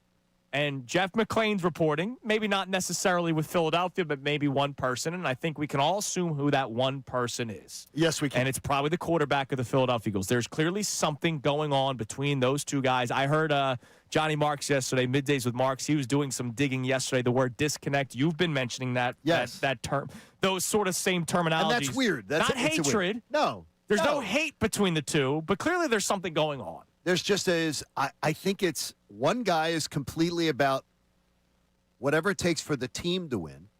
One guy wants to be the focus and is literally wants to have more stats. Right. I mean, Jalen Hurts couldn't give a damn about the stat sheet. And I've been told by public relations walks around and gives players stat sheets. And there are players who, in any sport, that as soon as the stat sheet gets into a locker room, they're like, give it to me. Yeah. They want to see it. They want to read. Supposedly, they don't even bring it to Jalen. Because he just wants to win. Jalen will look at it before he goes to the podium. But he doesn't want to see it. He's not dying to see what his numbers were. So a lot of people don't want to hear it, right? Our man Mopar. I don't. You guys make us hear this till we puke. Well, it's a big story. And I would imagine the Eagles themselves are keeping an eye on this big story, which is why you have a lot of people now, Jeremy Fowler, Jeff McClain. You know, there's been other people writing about it that maybe in the offseason there could be a change of scenery for A.J. Brown. Clearly there's something there, and the team themselves have to monitor it, which is why it has to be talked about. Peyton Manning on Sunday. So this was before the Eagles beat the Giants, but okay, A.J. so Brown before the game. A.J. Brown did not play. I just saw it this morning.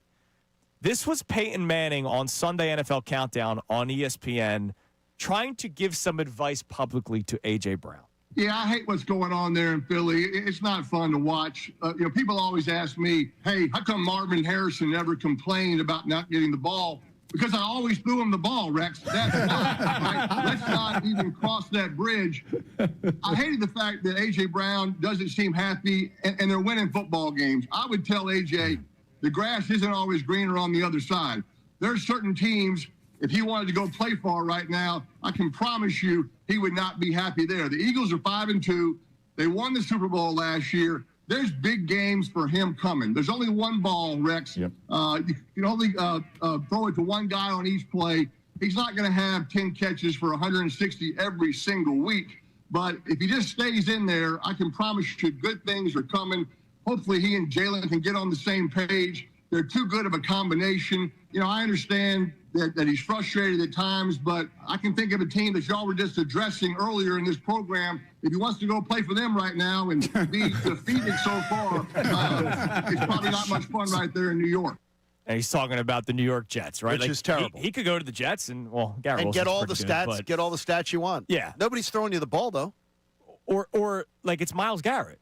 Myles Garrett is getting his 5 sacks, right? But his team's losing, and he's miserable. And more importantly, Howie Roseman is not going to give a flip if it's the offseason. And Howie Roseman is saying, I've had enough of this. I'm tired of it. I can't deal with this constantly going on. He's not going to give one flip where AJ wants to go. No, he's going to try to get the best return, which is why is why the reports keep on coming out. Right. It has to be a blockbuster. Now, again, the fact that the reports are saying there are terms like blockbuster. Right? I'm telling you, that's my question for Schefter. He heard the term blockbuster to use it. Yes. He heard it. Right. So, and it has not been denied by anybody. And by the way, Diana Rossini also heard the term blockbuster. Jeff McClain. When Diana Rossini talked to Jeff Lurie. Yeah. Jeff McClain yesterday. And Jeff Lurie made it clear, we're going to do what's best for our team. Yeah. And we have no plans to trade AJ, but we are going to do what's best for our team.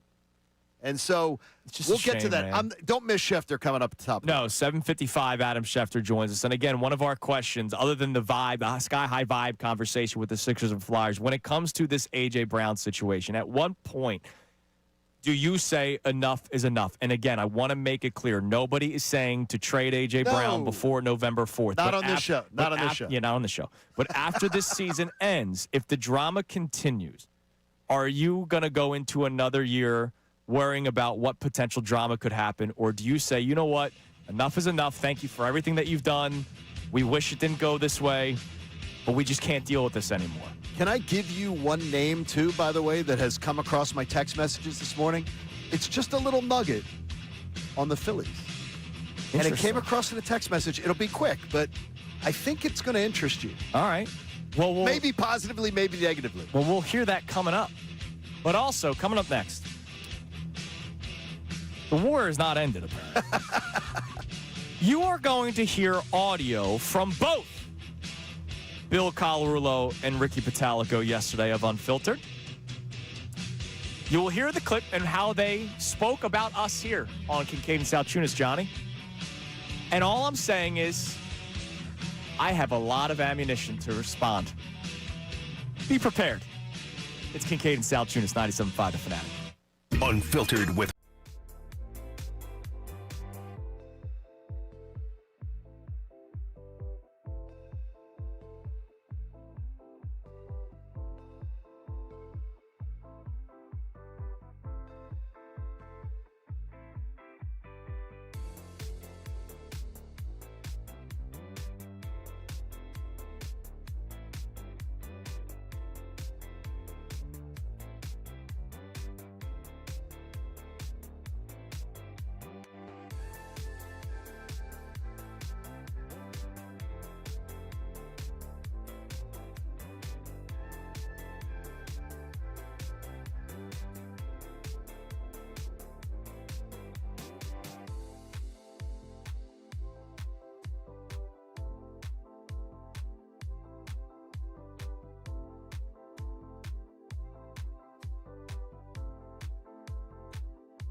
Kincade Salciunas here on 97.5 The Fanatic. Your headphones suck, Connor. Wait a minute. Whoa.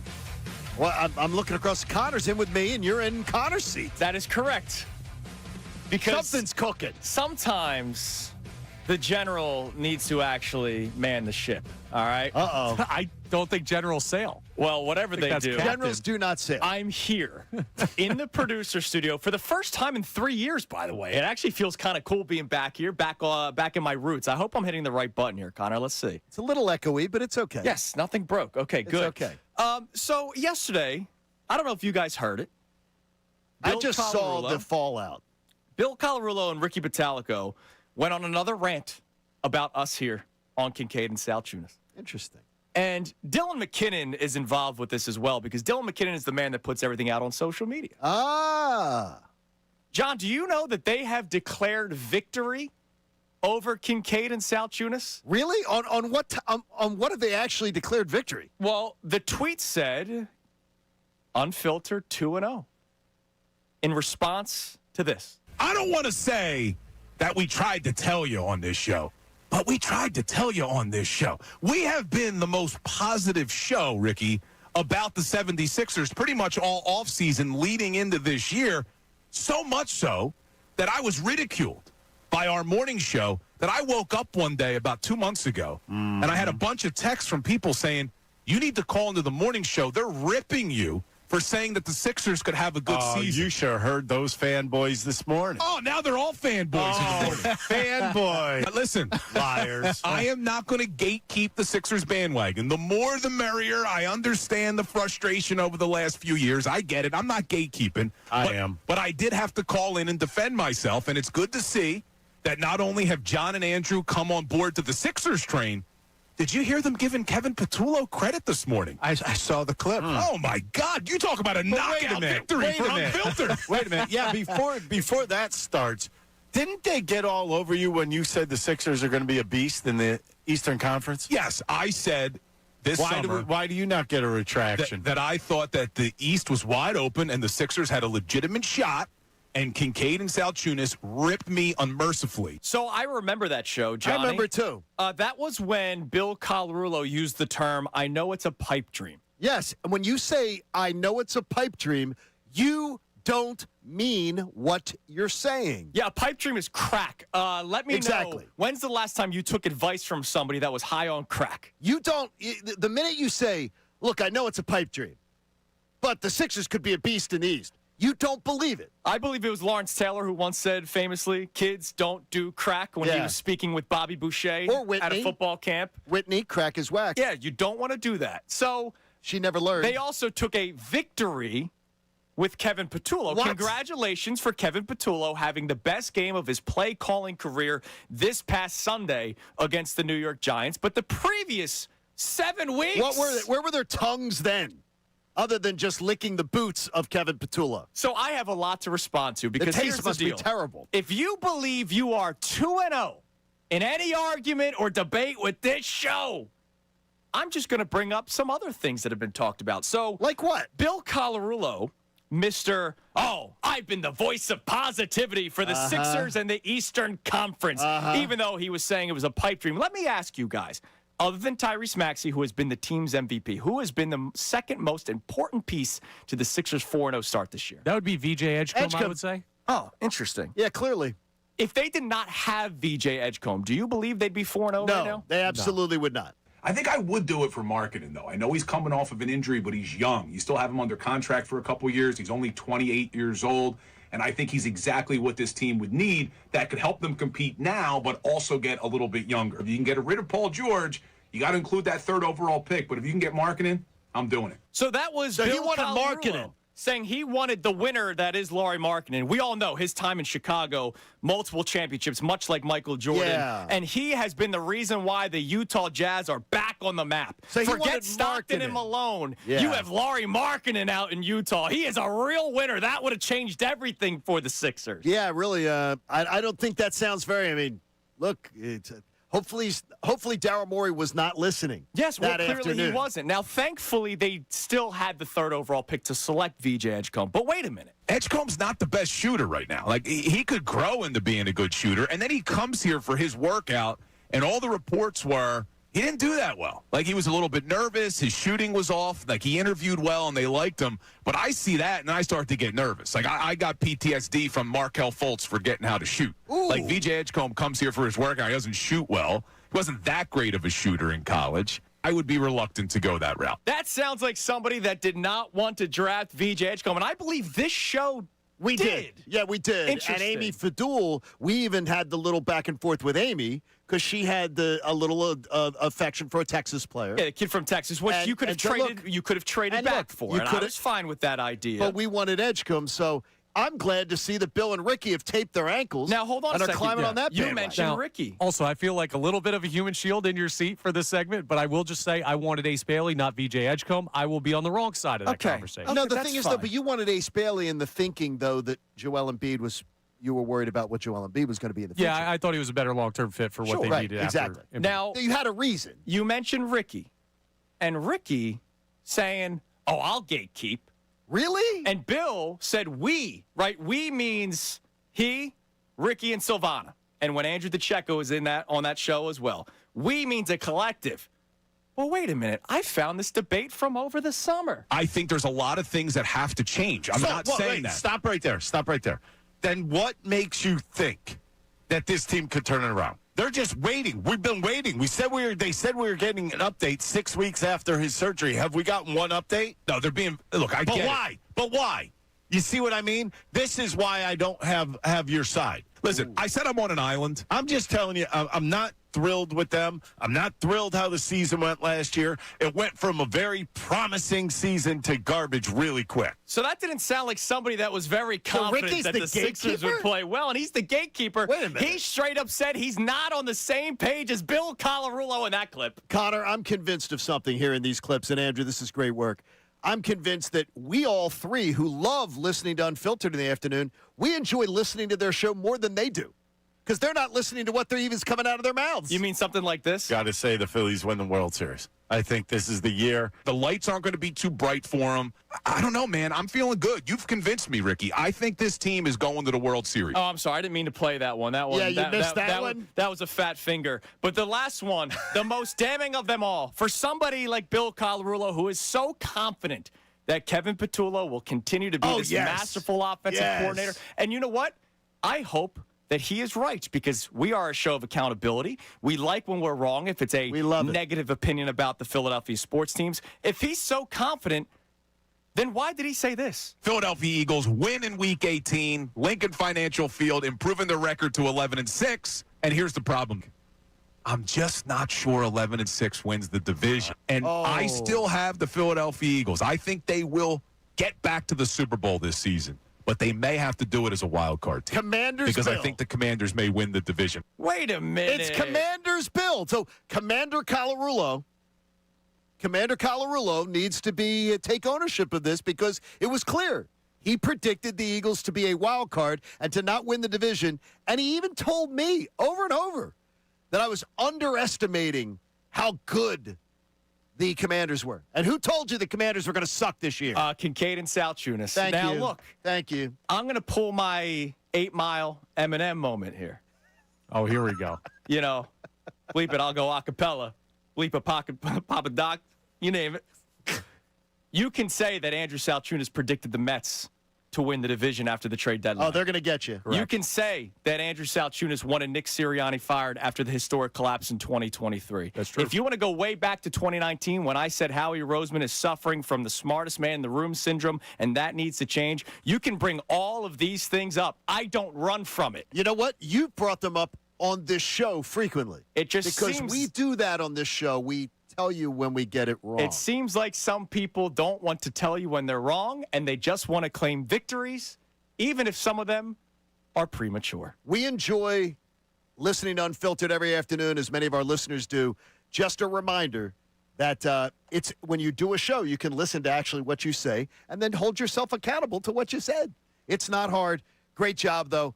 Salciunas, that was a masterclass in just a factual takedown. Yeah, that's all. I didn't want to rewrite history. Commander Bill, though, will be on this afternoon at 2 o'clock. And you know all who's your coming up Commanders next? coverage. You know who's coming up next? Oh, the best. Adam Schefter. More on the A.J. Brown situation next here on Kincade and Salciunas, 97.5 The Fanatic.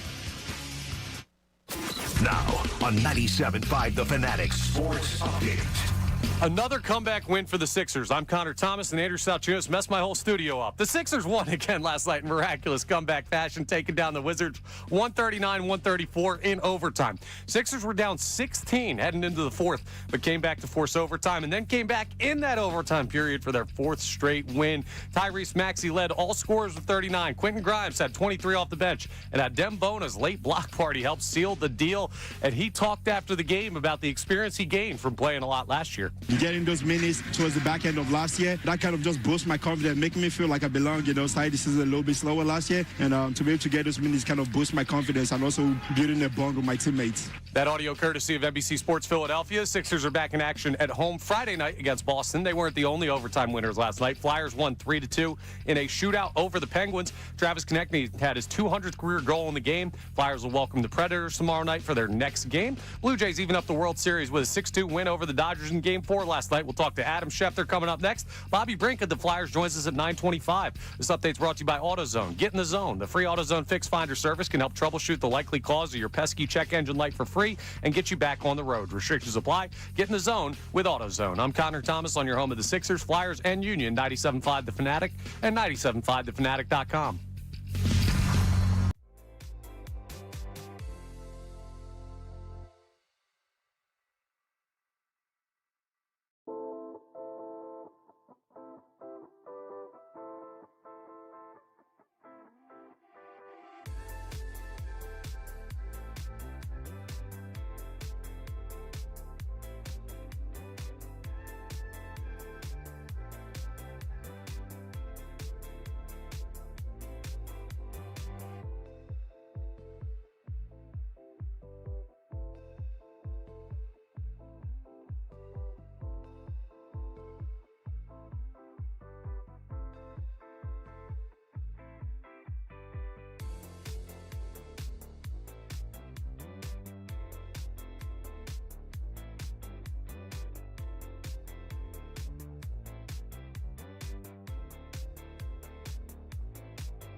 Fanatic, WPEN, WPEN, HD1, Burlington, Philadelphia, a Beasley Media Group station broadcasting live from the Comcast Business Studio, powering possibilities. This is Kincade and Salciunas, and joining us now on the Comcast Business Hotline, where every day in business is a big day. Let Comcast Business get you ready for what's next. He joins us every single Wednesday at this time.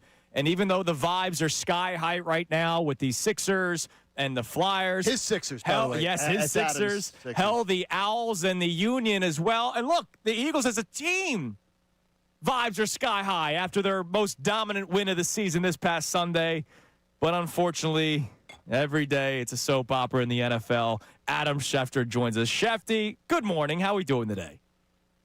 Well, before we get to the Eagles, I got to say something. I watched that Sixers game last night. They were down 19. They were down 19. They were down, what was it, like 13 in the fourth quarter. They forced OT.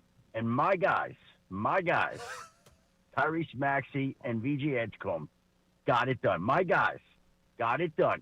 And I was going to say this, that this team is rolling along right now. Those two guys have been unbelievable. The whole team's been great to watch. And they're going back to the playoffs this year. They're ready to make some noise.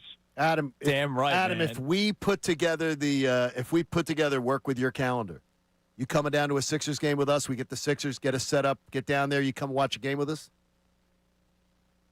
You know what? I wondered this. I think I might have to be in Philadelphia on Saturday, November 8th for a diabetes walk. Well, then, so see, we'll... I looked, and they played the Toronto Raptors that night. Now the issue is, like, I got Sunday Countdown the next day. I don't really like to go to games the night before Sunday Countdown. There's just a lot. Here's of what you do, Shefty. We get you into the building, and you meet your two stars on your fantasy basketball team in Tyrese Maxey and VJ Edgecombe, and then you get back to the hotel. And then you get back to and get moving. How about that? Look. Listen. You know what?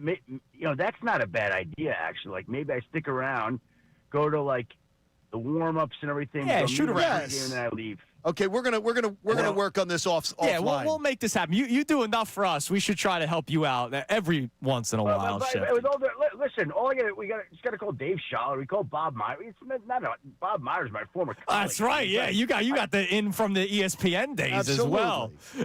So Shefty, we would love to just be celebrating Maxey and Edgecombe and the Sixers 4-0 start. And hell, we'd like to be celebrating the Eagles' best win of the season going into the bye week. But there's been a lot of drama still with A.J. Brown. Would love to hear from you the latest that you have heard on A.J. Brown. Now, I know that there is a trade deadline coming up on November 4th, but I also know that A.J. Brown is under contract for more than just this season. What are some of the latest things you have heard about A.J. Brown and the situation here in Philadelphia? Well, here's the deal.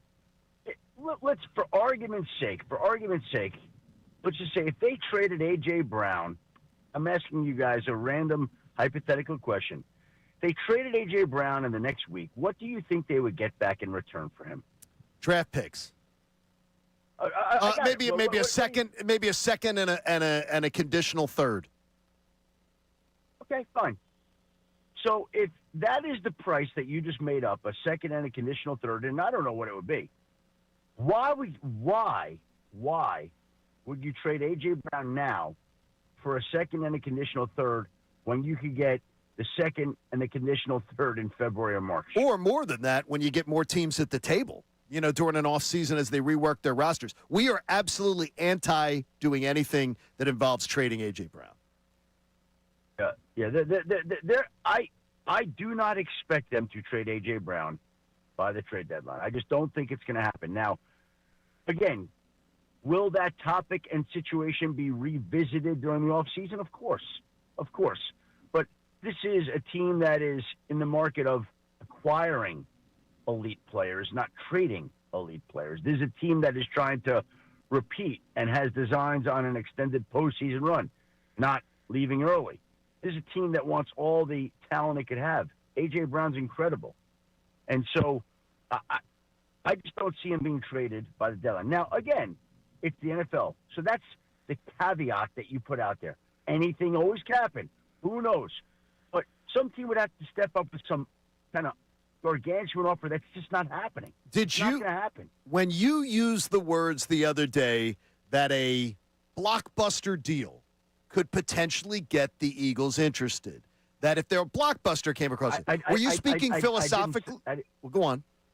I didn't say that. I didn't say the block. It would take a blockbuster proposal. Offer. I thought it was. Yes. So I'm saying to you is, but did you were you just surmising that, knowing Howie's history, or was it off of something that potentially you may have been hearing? I think the best way to say it is that in this league, not everybody is for sale, but everybody has a price. Okay? And that's what I'm talking about. It's common sense. That is the situation with everybody. That is not a discussion that I've had. That is not some of the things I've heard around this are absolutely, completely preposterous and absurd. But I'm just saying, with anybody, everybody's for sale. He's not for sale, but everybody has a price. Okay, yeah, you want A.J. Brown? What are you going to offer? That's not to try to drive up the offer. I'm telling you, he's not going to get traded. I'm telling you it's not going to happen, right? But what if some team steps out there and offers some gargantuan package that I just don't ever envision happening? Right. Well, maybe they listen, but it's still not happening. So, Shefty, we don't think it's happening in the next 5 days, right? Like, we do not think November 4th, the NFL trade deadline, A.J. Brown is going to be on a different roster. There's the dead cap money that you have to talk about. There's why would you do it when you're 6-2? There's a lot of reasons why we don't believe here on the show that he is going to be traded. But there's more and more smoke about potentially during the offseason. And that being because maybe what A.J. Brown wants. Do you believe that A.J. Brown is happy being on the Philadelphia Eagles? It hasn't seemed that way. I mean, it certainly seems like he's had various issues at various points, right? So, again, that's why I say, no, I don't think he's getting traded before the deadline. But what could happen after that in the offseason, I think the topic is revisited all the way around. And what are the offers then? And does he want to be traded? And is that verbalized? And what are the discussions? But right now there's business at hand, and the business is trying to repeat. So, again, that's a topic for the offseason, but I don't see him being traded by Tuesday. Are you hearing reasons why he's not happy? Have you heard any that you find sane or compelling that you could share? I don't know. I cannot answer that with great clarity because I do not know the answer to that. Adam Schefter joining us here on the Comcast Business Hotline. Now, Shefty, it's not just about A.J. Brown and the trade deadline in terms of a player that could be moved, even though I think we all agree he's not going to. How active of a trade deadline do you think it will be across the NFL? Because when you look at it, there's not many teams that are, like, out right now. You know, the Saints are out. The Jets are out. You can't even say a team like the Baltimore Ravens are out in that division. So when you look around the landscape of the NFL, do you think it's going to be as active as it has been in years past? Well, again, in 2 of the last 3 years, there have been 18 trades in the month of October leading up to the trade deadline. The last 3 years, the counts in the month of October leading up to the deadline were 18, 14, and 18. Right now, we're at 7. The 2 yesterday that the New England Patriots made. We're at 7 trades that have been made. Cam Robinson was traded at the start of the month.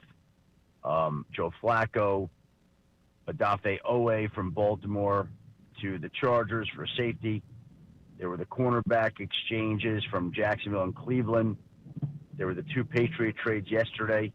That brings us to 7. 7. I would say between now and the end of Tuesday, my guess is we'll get a half dozen more. Just a guess. Six more. I might be a little high. I might be a little low. I'm giving you my over-under of what I would guess. We'll see. Maybe it's 4 or 5. But by the time we're done, we should be at 12 trades this year, which would be down from other years. but I'm still expecting some activity. But again, the activity is such, like, okay, there was activity yesterday. We saw Keon White traded. We saw Kyle Duggar traded. With all due respect, are you all fired up about those big trades? Right. Like, yeah, that's what you're talking about. You know, guys in the bottom of the roster and pick flops. You know, are we going to get any big trades? That's the question. And my guess is no. I mean, Rashid Shaheed, would you consider that big? Jalen Phillips. Now that's about as big as I think we'll get. Jalen Phillips, and I would guess that Miami's going to trade at least one of its edge rushers. So I could see Jalen Phillips being traded. Are you a believer that within NovaCare there are some that may be tiring of dealing with this story with A.J. Brown? Boy, you guys are really stuck up on A.J. Brown here, hung up on this. Well, absolutely. He's kind of made it so, he makes if we're it. being honest. I mean, it's you know, if he's making himself the story over and over again. Yeah. I mean, are they tired of it? I'm sure nobody enjoys dealing with it on a week-to-week basis. It's more drama than it should be. You know, but A.J. Brown, number one, is a tremendous player. He's a great guy. Really. Yeah. I mean, he's very impressive. So it's surprising that there would be all this drama around somebody as impressive on and off the field as he is. But that's what it is. So, yeah, do I think people are weary of it? Like everybody is. I'm weary of answering the questions.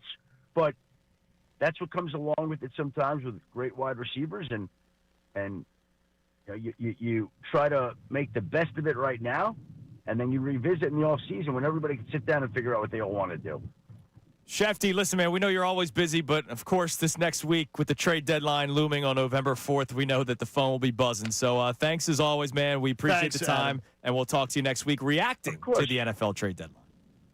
And the 76ers. Let's keep going. Let's keep we going, will. man. We'll Damn keep right, it going. man. Damn Take right. care, buddy. Congratulations to your fantasy football team. There's Adam Schefter on the basketball on the Comcast Biz Hotline. Now, look, he kept on saying revisit, which is what the show's been saying. Nobody on the show is saying A.J. Brown's going to be traded. Nobody's trying to get A.J. Brown wants traded. him to be traded. But you hear McClain, you hear Fowler, you heard Schefter there continuously bringing up revisiting.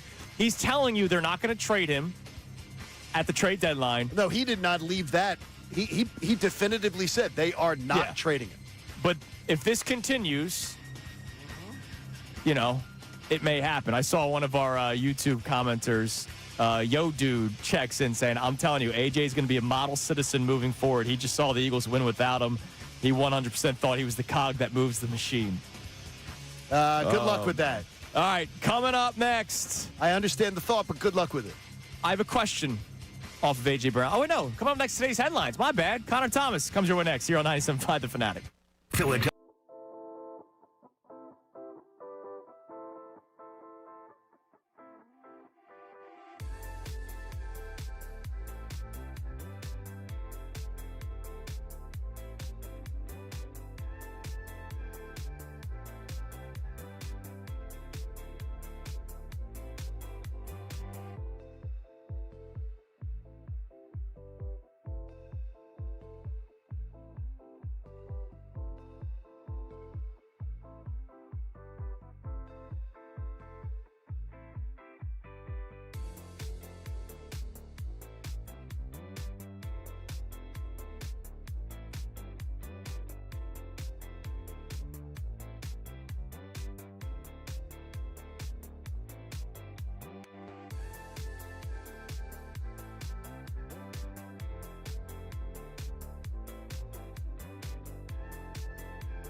Here's McCollum off the dribble, into the lane. Bona blocked it again. Adem Bona saving the Sixers' unbeaten record. C.J. McCollum is blocked. Why do they think he's not going to block it?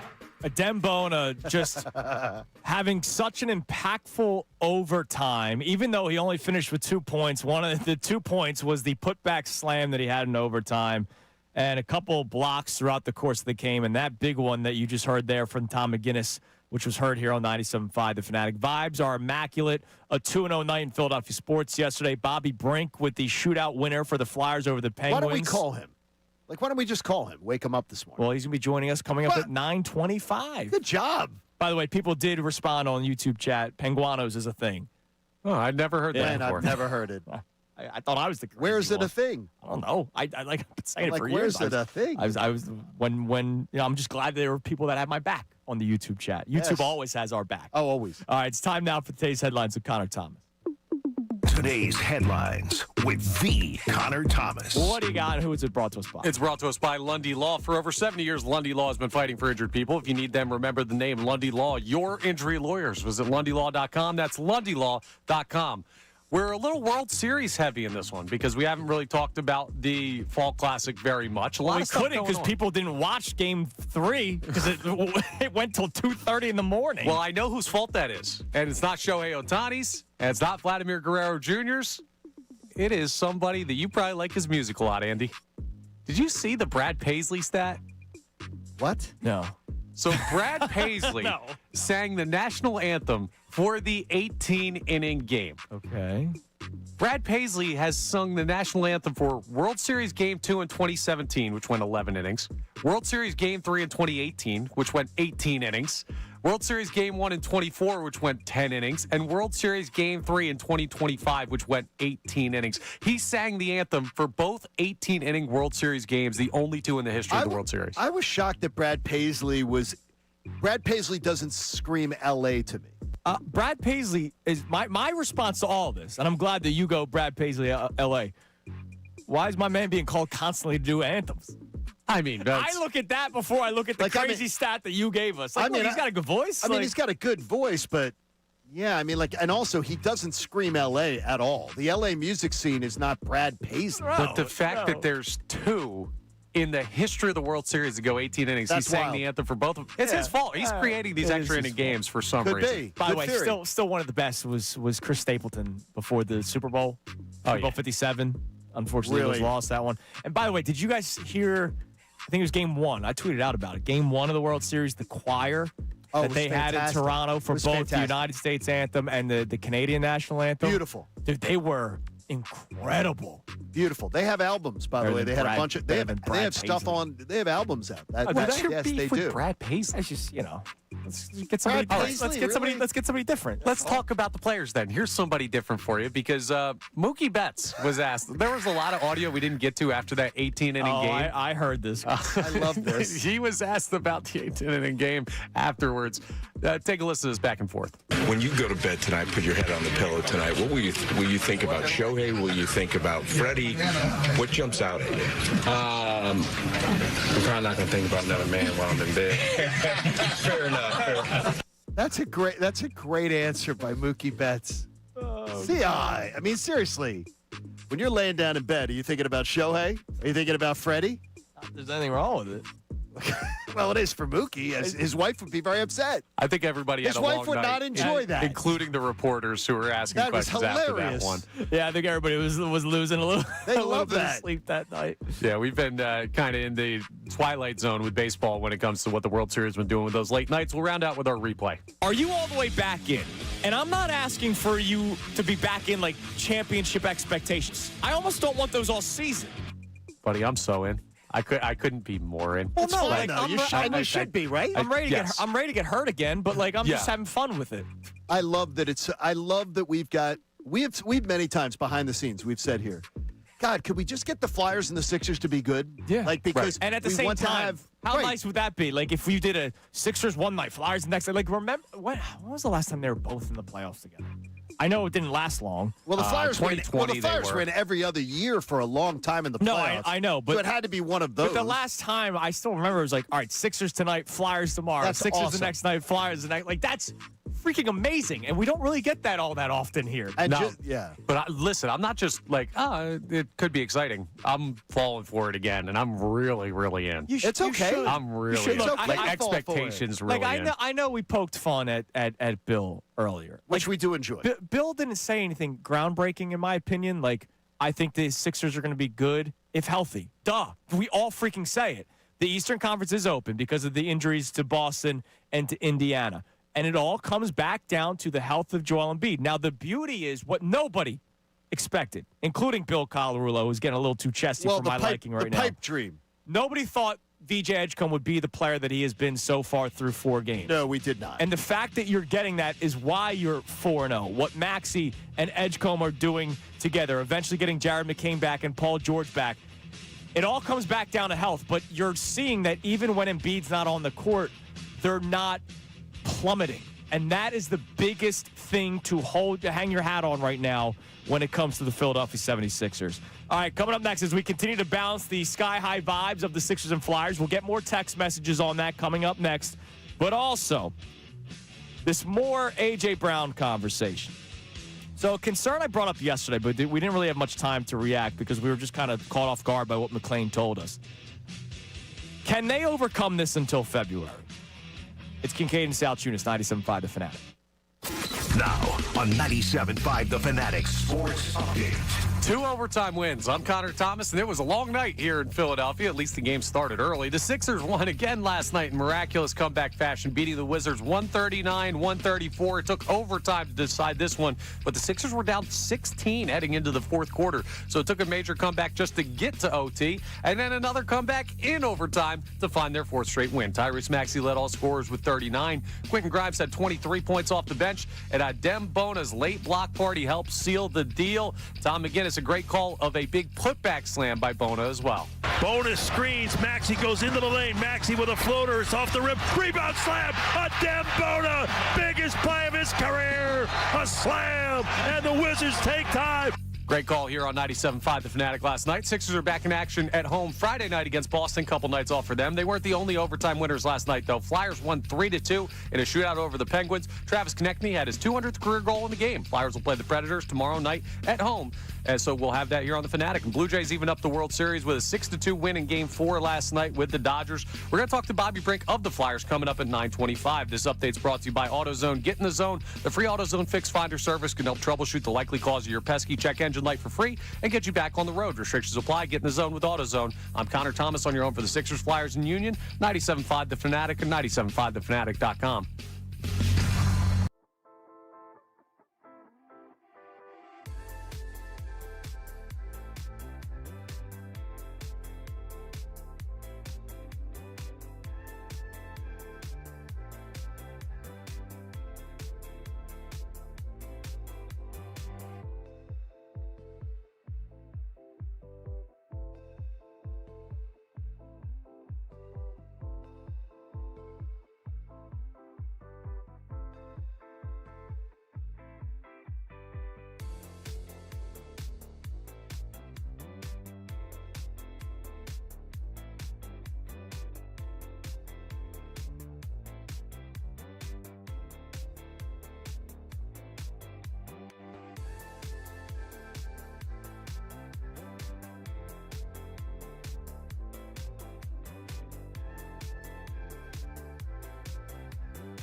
A shootout goal and the art that it was. Which was huge. Bobby Brinks was as well last night. Flyers get the win in the shootout over the Pittsburgh Penguins. And joining us in an hour from now, the man that won it for the Orange and Black, Bobby Brink, will be joining us coming up at 9:25. All right, let's get a couple of text messages before I bring up this A.J. Brown discussion, because I want to lead with the good, right? Like, I want to continue celebrating the high that is the Sixers and the Flyers. I don't want that to get lost just because there's a lot of drama surrounding A.J. Brown. It's been such a fun time watching the two winter teams. And look, Sunday was fun watching the Eagles. Unfortunately, we just have some drama to deal with. And for whatever reason, I still would like to get some responses on this at 610-632-0975. A lot of people, I'll say a lot of you driving the car right now, might not be you, but a lot of you out there would blame the media before you blame the player. And I just want to know why. Like, is it the how would you, though, if you're making that case? Are we talking about any of this unless it's A.J. Brown creating the drama? He creates it. Right. If A.J. Brown isn't on his Instagram and doing this, we're not talking about it. Like, how would anybody spin it as it's you guys creating it? No, it's not. Here, I'll try to go on the other side here, because you know where I stand on this. Like, sure. Don't blame the media member for doing their job and reporting on what's probably being told from the source themselves. But it's probably like, all right, he's upset. Let him figure it out. We don't have to make so much of a big deal about it. Like, that's what somebody would say, right? When Mopar's telling us you guys talk about it till we puke. Well, yeah. Well, clearly, A.J. Brown has not gotten over anything either, because this story keeps on coming up. There's more and more information that continues to come out. A Block, NFL Live. NFL Live, A Block has been A.J. Brown every single day. A Block, first segment of the show. Every single day. A.J. Brown's in the A Block. And people are exhausted by it. That's true, but it's still. And they'd rather blame the media for talking about it than the player themselves that may be causing it. And so we want to know why that is. And look, we'll take any reaction to it. I'll say it again. I've said it a bunch of times. There's nobody. Well, there might be one because it's Philadelphia. But I'll wager there's nobody with a Jeff McClain jersey. Right. How many A.J. Brown jerseys exist? No, absolutely. People will always pick the player over the media because the player plays the game. Dude, I'm going to be devastated when he's traded. If he's traded this offseason, again, not November 4th, if A.J. Brown is traded this offseason, I'm going to be devastated because we know how talented he is and how great he's been here.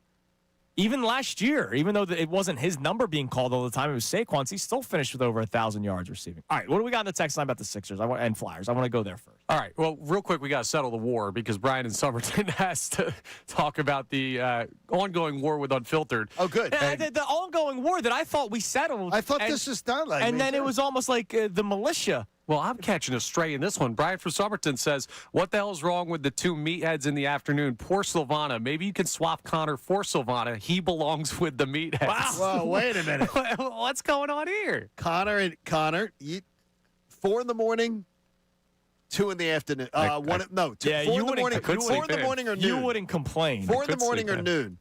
I mean, this is what you're actually thinking about this. You wouldn't complain. You would lose nap time. Do I give off meathead?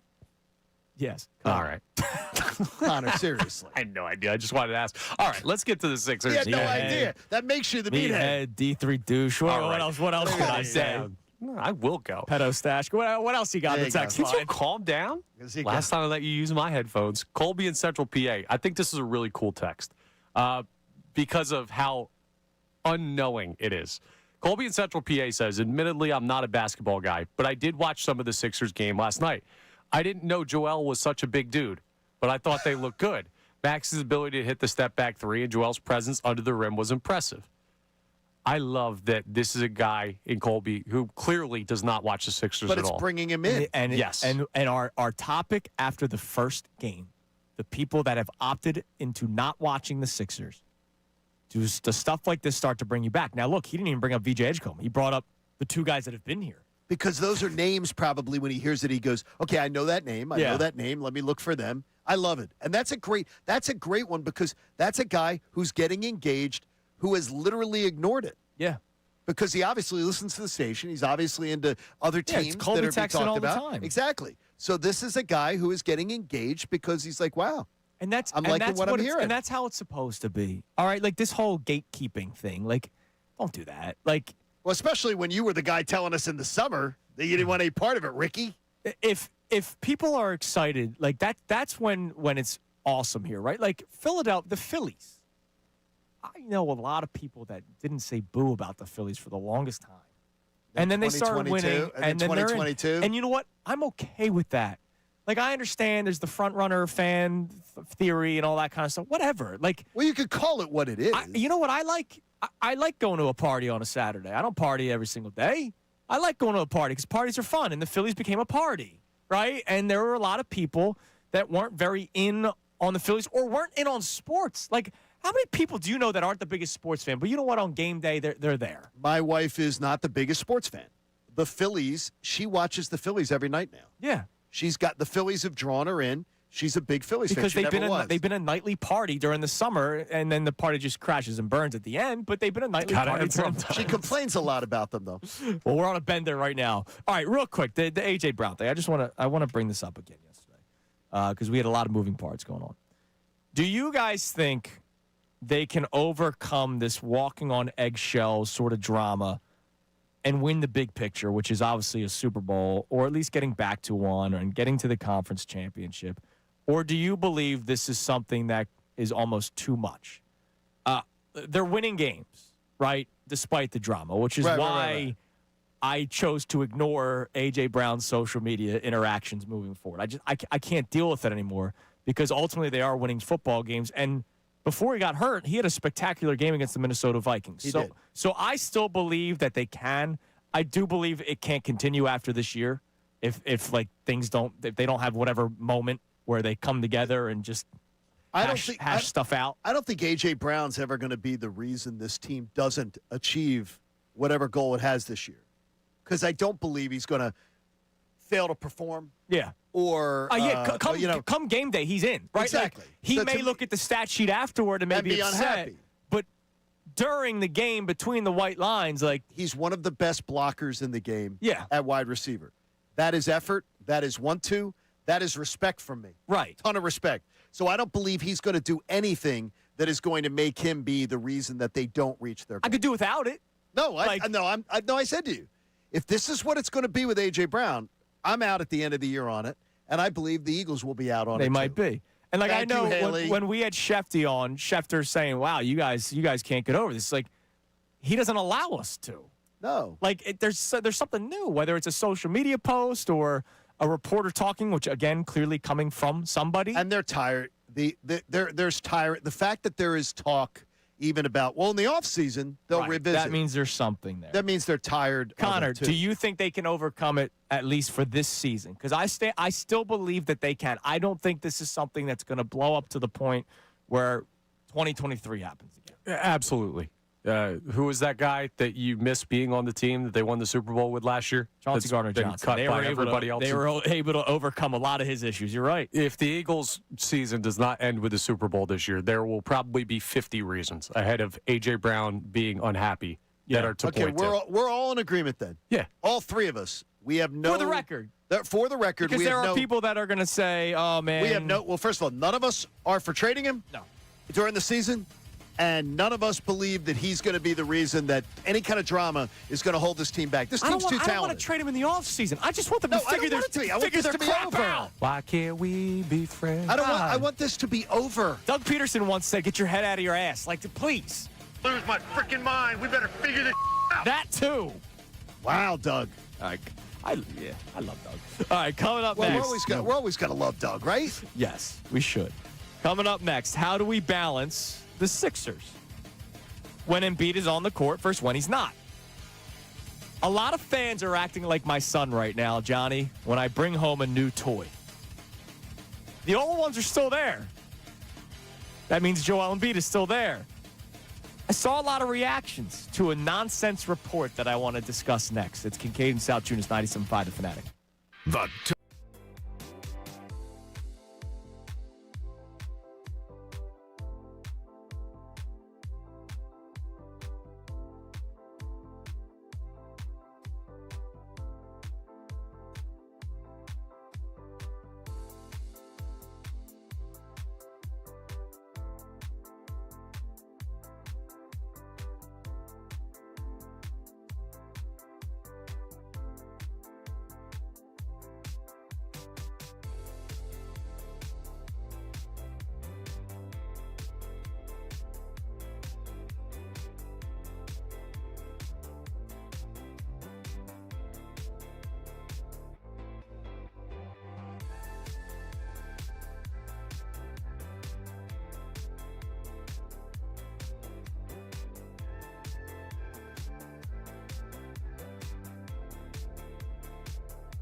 excitement.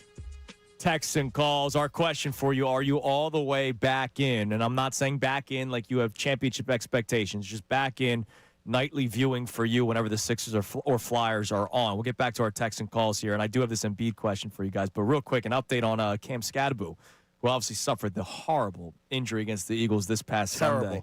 Ian Rappaport putting out that Scadaboo not only suffered what was a dislocated ankle, and it was going the wrong direction. It was horrific. He also had a fibula fracture and a deltoid ligament rupture, all based off of that one play. So what is the long for that? Is there they got the surgery literally that day, unlike Malik Neighbors, because the swelling wasn't bad enough, and they expect him to be back for off-season program, is what Ian Rappaport is reporting. Great. That's great. That's great. Yeah, no, that's good because I don't want to see. I don't want to see a guy ever losing their livelihood or whatever. He's a fantastic player to watch. Yeah. Oh, yeah. Absolutely. You got to wonder if an injury like that, though, how long it's going to take him to get back to what he was doing. Yeah, because he's a human. He's a human bowling ball. Yeah, dude. That dude ran. And I wonder like with the plant, how that's going to be. But we'll see. We'll see. All right, real quick, and the Embiid thing. So yesterday, Boogie Cousins is now part of the that FanDuel TV show with Michelle Beadle. Right. Chandler Parsons, I believe, is on it, and I think Lou Will is on it. Boogie Cousins is now the fourth member of the show, and he just kind of threw out there, I think the Sixers are trying to trade Joel Embiid. And I saw a lot of people responding with, oh, yeah, do it still, right? Okay. Do you understand those fans? No, I understand. Okay. Now, again, I think the report's nonsense, but whatever. No. I agree with you, but do you understand getting out from under that long-term contract for what now looks like it could be a 20-minute-a-night player would be a great Well, thing. for now, because of the ramp up. Sorry to use those words. I understand the flashy new toy is VJ Edgecombe and what you're seeing out of Maxey, and it's been great, right? And I don't want to take away anything from those kids, but wouldn't you rather see it progress first before you start going with trade him? Don't you want to it looked good last night? Yeah, in 23 minutes. Salary cap league is a little bit different because how your salary is allocated is very, very important. You want to pay your best players the most money. But I don't care where the money's going to individual players if this team works. I don't care if Joel Embiid is paid to be a 25-minute-a-night guy who is a role player on this team compared to what he was. If they win, they win. Role player for his. Yeah, I don't. I definition, don't want. I don't want that. I don't want it if it's going to be the long-term contract. I still do not think, no matter what happens, and no matter how happy we are to see him contributing, Joel Embiid, that contract is still atrocious. Look, he's going to play more than 25 minutes, though. He's going to get back to playing 30 minutes. You saw even in the fourth quarter, even though he wasn't putting up points, he was imperative for that comeback when it comes to his defense. Right? Yeah, that was hyperbole based on what we're seeing right now. No, right. He's gonna start playing more. I still think he's gonna be a very important piece to this team. I don't see why somebody would want to quickly trade him without seeing how this could continue to progress once he's sort of off the minutes restrictions, once Paul George is back, and seeing what this group is before we make any drastic decisions or have any drastic opinions about moving on. No, I get it. That's my thing. No, I get it too, because you want to have patience with that though, but that's the Paul George contract and the Joel Embiid contract are large things around the shoulders. But 4 more years. It's also the stink meter, right? So Joel Embiid has been on a minutes restriction to start the year. You've seen him for pretty much 20 minutes in the games he played. He missed the first part of the back-to-back. So he's still got half stink or maybe 3/4 stink from last year because of how long he's been here and how much you remember that. You haven't seen him at full strength yet. Maxey is stink-free. He's done everything through the first 4 games to completely make you forget about last year. VJ wasn't here. Paul George is 100% stink because he hasn't played yet this year. So guys are going to look at dudes differently until they prove it this season, and a couple players have. Embiid hasn't really gotten the opportunity, and George totally hasn't. Right. And so let's see how it plays out before we make any drastic. You don't think George has had opportunities to be better, though? He hasn't played this year. No, he's talking about this year. Oh, just this year. I thought you were talking about it. See how it plays out before you start. Last year I saw. Oh, no, last year was disgraceful. But we're doing the stink is earned. We're doing what my son does, right? he has like 4 or 5 wheelhouse toys, right? That it always goes back to those They could things. make a movie. Pixar could make a movie out of this. Yeah. But we bring home Buzz Lightyear, and it's like, oh, Buzz is my new favorite toy. Can't and even then fly. And then a couple days go by, and he goes, you know what? I want to go back to the other toys that I usually play with. That's what a lot of people are doing right now with the young kids, and it's very exciting. But before we start saying, let's just throw out the old toy, let's see how it plays out first. Let's go to our man Stan in Drexel Hill. Stan, what's going on, brother? Hey, good morning, guys. How you guys doing today? We're great, man. How are you? I'm doing well. So real quick in the AJ thing, I'm not gonna harp on it. I think kind of you, Andrew, you kind of touched on it. I think the way a lot of people feel is that, and for me, I have to kind of check myself as a fan because this is your job. Your job is to talk about stuff, right? So if players and coaches and whoever say stuff, it is your job to talk about it. I think us as fans sometimes we internalize it and say it's not a big deal, especially because we're winning. You don't want it to right? be. So when you're winning, you don't want to really think about anything negative. So when you're 6-2 and people were saying AJ Brown this, AJ Brown, you're like, bro, stop talking about it, man. Like, I'm not worried about that right now. Like that's how they feel. Right. And then so when you see the media continuously talking about it, which again is your job, right? People kind of get frustrated and they start pointing the fingers. So I think it's just, people not really understanding that you guys still have a job to do. And look, no, but here's the deal. I think people do understand it. They just don't want to hear it. Like I had a great conversation. One of our great viewers on YouTube, 215 J Philly. He and I spoke a couple of weeks ago about this off the air. Just he and I spoke about the AJ Brown thing.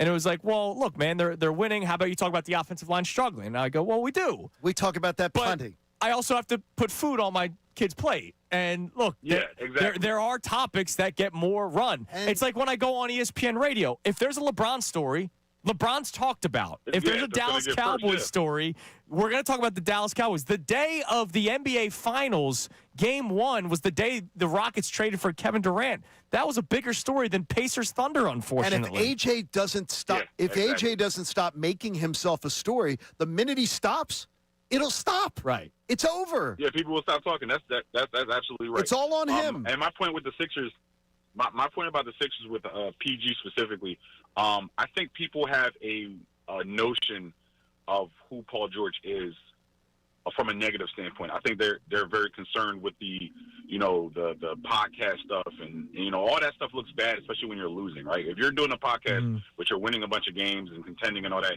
nobody really cares. But when you're losing, it's magnified. Yeah, right? look, he did a lot of it to his own. He did a lot of it to his own last year, Stan. Thanks for the call. Like the driving during the NFC Championship game, like that just shows how disconnected you are. I'm not even connected to the town that I'm supposedly so excited to be a part of. Like that was a bad look.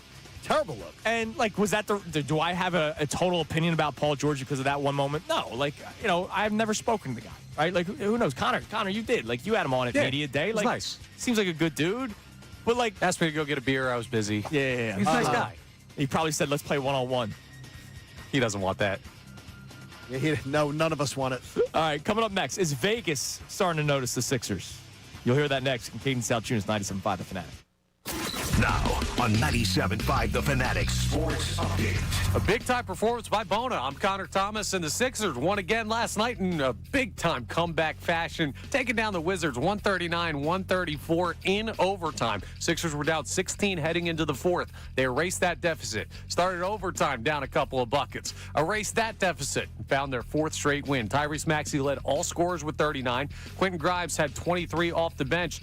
And Adem Bona had an amazing night blocking at the rim and also a big-time put-back bucket. He talked with the NBC Sports Philadelphia crew after the game. Getting those minutes towards the back end of last year, that kind of just boosts my confidence, making me feel like I belong. Started this is a little bit slower last year, and to be able to get those minutes kind of boosts my confidence and also building a bond with my teammates. So the 4-0 Sixers are back in action Friday night at home against the Boston Celtics. They weren't the only overtime winners last night. Flyers took down the Penguins 3-2 in a shootout. Travis Konechny had his 200th career goal in the game. Flyers will welcome welcome the Predators to the Xfinity Mobile Arena tomorrow night for their next game. And the Blue Jays evened up the World Series last night with a 6-2 victory over the Dodgers in L.A.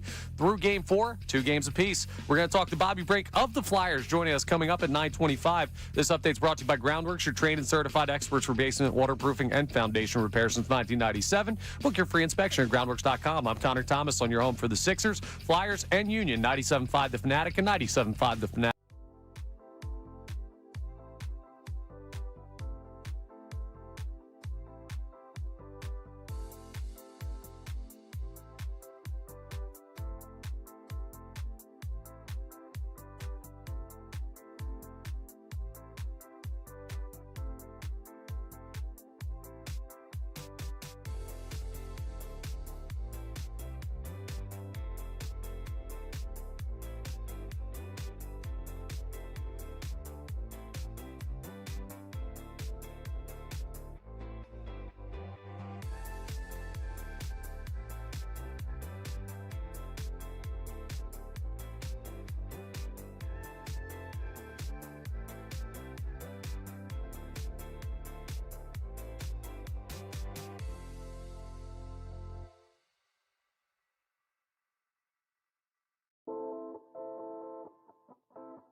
MMR yesterday. Bobby Brink will be joining us coming up at 9:25. The Flyers having a very, very fun start to the season.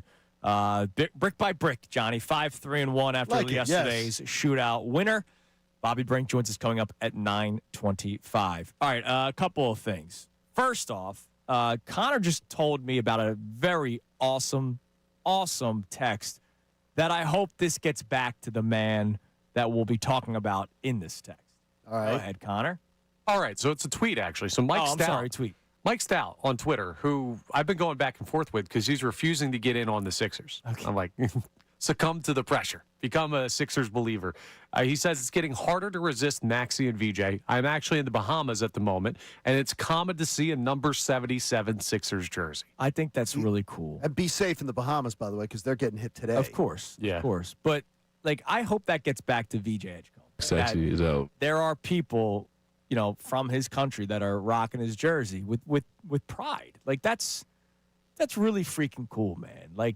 When a player of his magnitude through 4 games this season, I'm sure there were people that bought his jersey to begin with, and then what you've seen so far to his an incredible start to his career. That's really cool. I told you about our new priest in our parish, Father Joseph, is from Cameroon. Yeah. And I said to him, well, now you're in the home of Joel Embiid. You're in Joel's adopted home. And he was like, you could see him light up. He's like, that's a big deal. So that's great. really cool. It's great. The reach. The reach of hoops is great. Absolutely. Another thing, before I give you the updated odds in the NBA. On this day, man, 2008, Brad Lidge struck out Eric Hinsky. Wow. And the Phillies won the 2008 World Series. The final outs. First out, Evan Longoria, pop out to chase. Then that Deoner Navarro, the catcher, got a single. And they actually stole second. Well, he didn't. There was a pinch runner. And so Fernando Perez swipes second. Ben Zobrist, liner to right, out number 2, and then the strikeout of Hinsky. And the Philadelphia Phillies were world champions of baseball. I remember the pop-up. I don't remember the line out. I remember the pop out. I don't remember the line out. Because you're thinking Longoria could tie it with one swing of the bat. Right. It was a 4-3 ball game. I mean, that was the delay and everything was just. It sucked the life out of it. It was just insane until Jeff Jenkins. Jeff Jenkins and Pat Burrell. And right? Pat Burrell, yeah. Jeff Jenkins, the big double. Oh, my gosh. And I was like the one remaining Jeff Jenkins fan out there. Or Jenkins, the one that we thought was out? Both of them. Burrell's hit the top of the wall.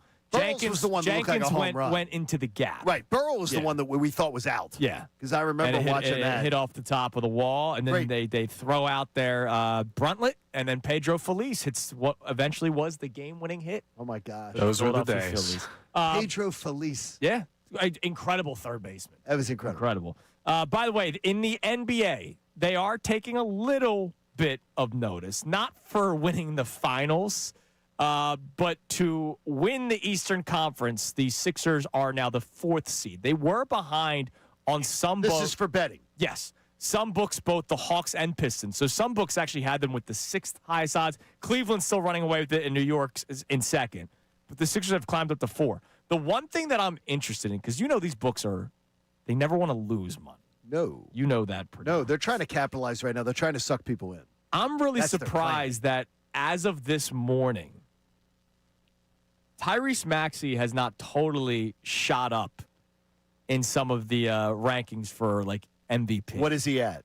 Actually, how many guys? You know what? Since this morning, he has changed. How many guys up? He is behind Shea. Okay. Wemby. Right. Jokic, Doncic, Antetokounmpo, and Anthony Edwards. All right. Okay. Then so he's in a great conversation. When I checked at 5 o'clock this morning, he was still very far down. He was 25-1. Now he's plus 10,000 ever since 5 o'clock this morning. So maybe they are trying to think about not losing a ton of money on a potential Tyrese Maxey MVP. All right, you're listening to 97.5 The Fanatic, WPEN, HD1 Burlington, Philadelphia, a Beasley Media Group station broadcasting live from the Comcast Business Studio, powering possibility. Riding high Time now for the Kincade Salciunas. And it's just been a damn party starting last week when the Philadelphia 76ers opened up the season against the Boston Celtics with a win they have yet to lose. They are 4-0 after last night's win. The Flyers have won 2 games since that moment, including including last night's win over the Pittsburgh Penguins. And as you heard in that open, the Eagles with their first beatdown win of the season, beating the Giants on Sunday. So, John Kincade, the bender continues. It is a 1 week long party, and hopefully that doesn't end anytime soon. Good morning. I love your enthusiasm for it. It doesn't make up for the terrorist week, which we had, which was the awful, awful week where we saw the 2 Eagles losses, the Phillies collapse, and everything. Well, that's why we needed to go on a bender to make ourselves feel better. Yeah, this is a cleanse the timeline week. This is one of those ones where maybe, look, get everybody excited about winter sports, which is fun, and the 2 winter sports teams are doing their part. How about this? We deserve it. We deserve it. Like Philadelphia, I understand the Eagles winning the Super Bowl last year was fantastic, but the ups and downs with the Sixers and the Flyers continue to rebuild, but another win yesterday. We deserve a double dip of winter sports teams playing well, and you got that again last night. Sixers on the hardwood beating the Wizards in overtime, 139-134, and the Flyers in the shootout beat the Penguins, handing the Penguins just their second loss of the season. Sixers again doing the get off the mat routine, coming out late, and it looks like you're down 10 again, second night in a row, late in the game, and they just have the legs for it. They have the legs to make the comeback. And then the Flyers, who were terrible. Anytime the game went to shootouts, they were hard. They were the worst team in the NHL in shootouts. Yes. For like 2 decades. They were awful. now, look, it's a lot of fun to watch. I was surprised Sam Ersson got the start last night. So many great things to talk about with the 2 winter sports teams while the Eagles take a little bit of a bye week. Now, we'll start with the 2 winter sports teams because let's face it, we will get to the continuation of our A.J. Brown discussion from yesterday when Jeff McClain straight up told us that A.J. Brown is just not happy right now. We do not believe he's going to be traded by the trade deadline November 4th, but more and more smoke about potentially an offseason move, right? So there's a lot to discuss still from what Jeff McClain told us about A.J. Brown. And coming up today at 7:55, our midweek hit with Adam Schefter. So we will be able to get even more information on what's going on with A.J. Brown. But I want to start with the damn party because it has been a party for a week now. And I keep on saying the damn party. How about a damn bona yesterday? I want you to hear this because the Sixers, it took everybody to come from behind and get that win. It took everybody. In the fourth quarter, Joel Embiid actually went over the 20-minute mark to try to get them back in that game. And even though he wasn't like a force offensively, he didn't score a bucket, his defense, his rim protection. He draws attention. Which then opens up things for everybody else. Tyrese Maxey in the fourth quarter alone, 14 points. Quentin Grimes in the fourth quarter alone, another Daryl Morey special, 12 points alone, forcing overtime. And then even though he really only had, one basket? It was a big one. This was the Adem Bona show in overtime last night. Bonus screens. Maxey goes into the lane. Maxey with a floater. It's off the rim. Rebound slam. Adem Bona. Biggest play of his career. A slam. And the Wizards take time. And Embiid comes running off the bench with hops. Bona follows it up. McCain celebrating. Keyshawn George with it. He drives it on Edgecombe all the way down the lane. Bona comes over and blocks it. The Sixers have the ball. Outlet and a foul. Adem Bona comes over and blocks it. Here's McCollum off the dribble. Into the lane. Bona blocked it again. Adem Bona saving the Sixers' unbeaten record. C.J. McCollum is blocked. Why do they think he's not going to block it? He's one of the most talented young shot blockers in the sport. They're driving it in there, and he's turning it away like he's playing Nerf ball. Johnny, you ever meet a person where whenever they're happy, you're happy? Sometimes I say that about my wife. How about you? Thank you. How about you? If you don't come in in the morning, sort of bouncing. I got you this morning. I'm like, what? You misunderstood. I misunderstood what you said. Yeah. And I was like, well, that wasn't a good answer. I expect positivity out of you in the morning. Energy, good, positive. It's great. I love that. It gets my day started well. And so yes. And Adem Bona, what he did in overtime yesterday, it shows that it is a group effort. And when I hear Tom McGinnis happy and chuckling on a call, that makes me smile. I get even happier in the morning when I hear Tom McGinnis laughing. Does he deserve it? Yes, he absolutely deserves it. How much bad basketballs he had to call? Here's what I like too. A couple things in those clips That you had great job putting that together, Con. The idea of I keep hearing young. Yes. The young, because the last two nights, it's legs. Yeah. It's legs in the last 5 minutes of a game. Dude, they have the legs. They have the legs to be able to hang. Last year, they had two guys over the age of 40. And they also, and if they were down 10 in the last 5 minutes, I would guarantee you the majority of the time, you sort of in your head calculated that as a loss. Yeah, they emptied the bench and just, all right, let's just get out of here. Now, this team has got the legs to be able to do it. Now, also, too, I'm looking at this. I couldn't stop last night thinking about the roster that this is a nice roster that has been put together. Yeah. It looks good like the young talent. They got a lot to prove. They do have a lot to prove. It's a good start, John. It's a good start. It's a good reason to be bouncing this morning. And when I hear Joel Embiid. That's the big one. So you heard it in the beginning of the clip. When Adem Bona had the big put-bat dunk yesterday, which was incredible, Joel Embiid jumps off the bench and is jumping up and down on the court. And I go back to night one when VJ Edgecombe, even though Tyrese Maxey led the way in scoring, VJ Edgecombe was the star night one. And he's getting interviewed by Kay Anala of NBC Sports Philadelphia, and they dumped the water on his head. And one of the people that was dumping the water on the head of VJ Edgecombe was Joel Embiid, and he had the biggest smile.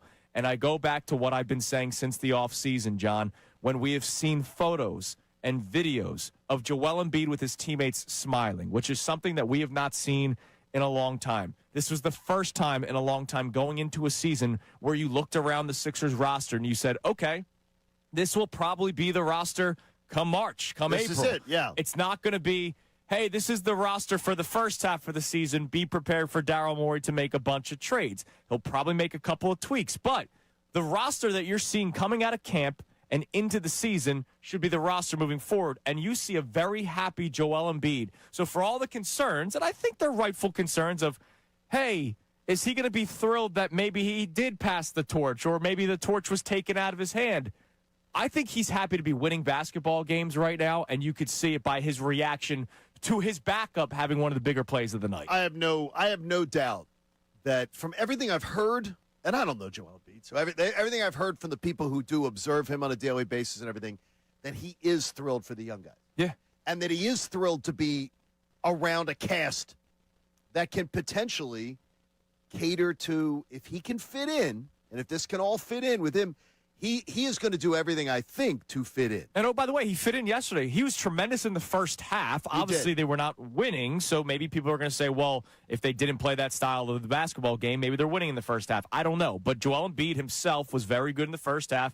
And in the fourth quarter, in his 5 minutes on the court, they weren't looking for him to be the offensive force that he once was. They were looking for him to be a rim protector and, again, to attract the attention of the Washington Wizards defenders, which then opened things up for Maxey, which is why he scores 14. Quentin Grimes scores 12. They didn't need him to do a hell of a lot more than that. No. So our question for you at 610-632-0975, are you all the way back in? And I'm not asking for you to be back in like championship expectations. No, those are like, I don't want those. Right. I almost don't want those all season. Okay. Are you just back in where you're like, all right, this is nightly viewing. If I have nothing going on, the Sixers are on. Or if it's a weekend, I'm going to sort of make plans to watch the game with buddies. That for the Sixers and also for the Flyers. Because the Flyers, last night was a double screen night. Did you see the crowd last night? Yes, it was incredible. The Flyers, the place was packed. Well, Penguins always brings them in, but sure. It's great. So are you all the way back in? Not expectations. Bring guardians of your information.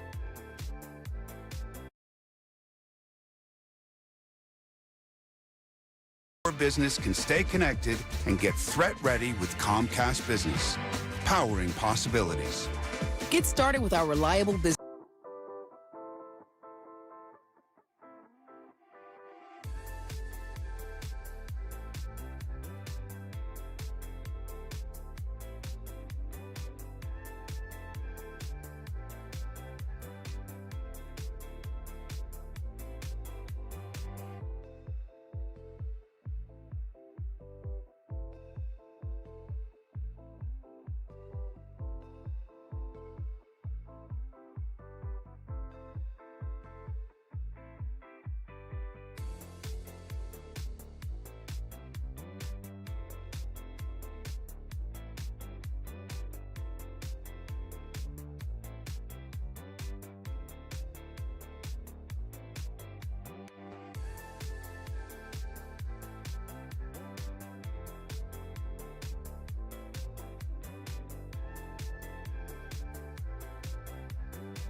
not going to say one of the star players from last night, but had star moments, the putback dunk and a couple of big blocks throughout the course of the game, but also in overtime. 5 total blocks yesterday. His stat line, this is what you need from a guy that's going to give Joel Embiid a breather, right? 18 minutes, 5 boards, 5 blocks, 2 points. No, that's fantastic. By the way, 0 fouls. By the way, how many? See, there. 0 that's what fouls. And that's what I was getting to. A couple of years ago, I still believe that arguably the best backup 5 that Joel Embiid has had, other than that first half of that season with Andre Drummond before he got traded in the Ben Simmons. No, Dwight Howard. No, that's what I was going to say. Dwight Howard. That's what I was thinking you were going to say. Unfortunately, there were times during that season when I was saying to Ant, when he and I were doing middays together, I was calling him Dwight Hackward. Because I remember. Dwight would have 3 fouls in 5 minutes. And I'd be like, well, okay, you got 6, use them, but at the same time, you're putting them in the bonus, and they're scoring with discipline wasn't his game. No, it but wasn't. he was a hell of an option. That year, he was one of the better backup bigs for Joel Embiid. You're not asking the backup big to Joel Embiid to be Joel Embiid. You need them to go out there and play a role. And 5 blocks and 5 boards in 18 minutes is exactly what you want from a guy like a Dembona. It's exactly what you want. In the previous game against Orlando, when he played 25 minutes because Embiid was out, 25 minutes, 4 boards, 3 blocks, and assists, just 2 fouls. Like, that's the kind of stuff that you need. I'm not asking him to drop 15, 20 points. Connor, you're childish enough to enjoy the tweet that I got earlier saying, is Dembona in any way related to Big Mike DeBona? Oh, absolutely.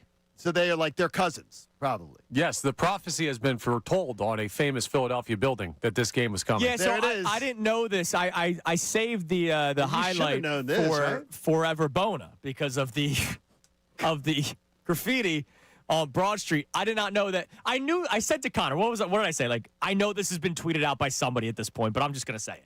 Yeah. Forever Bona. But, of course, it's been tweeted out. Well, you said Jeff McDevitt was one of the first, right? Yeah. I love Jeff. Jeff's work is great and gets stolen way too often. I mean, it's a great name on the kid. What can you say? A lot of stuff getting stolen. Yeah, things get stolen. A lot of stuff getting stolen. It's a shame. All right, so as I said going into the break, this season is perfect for a lot of people in Philadelphia when it comes to the Sixers because they can be good, right? We're on the same page. Health? No. They can be good. Sure. They can be really good. They can be a top 4 seed. It's just whether or not they're healthy. This is the perfect season for a lot of Philadelphia fans because it's a comfort zone season.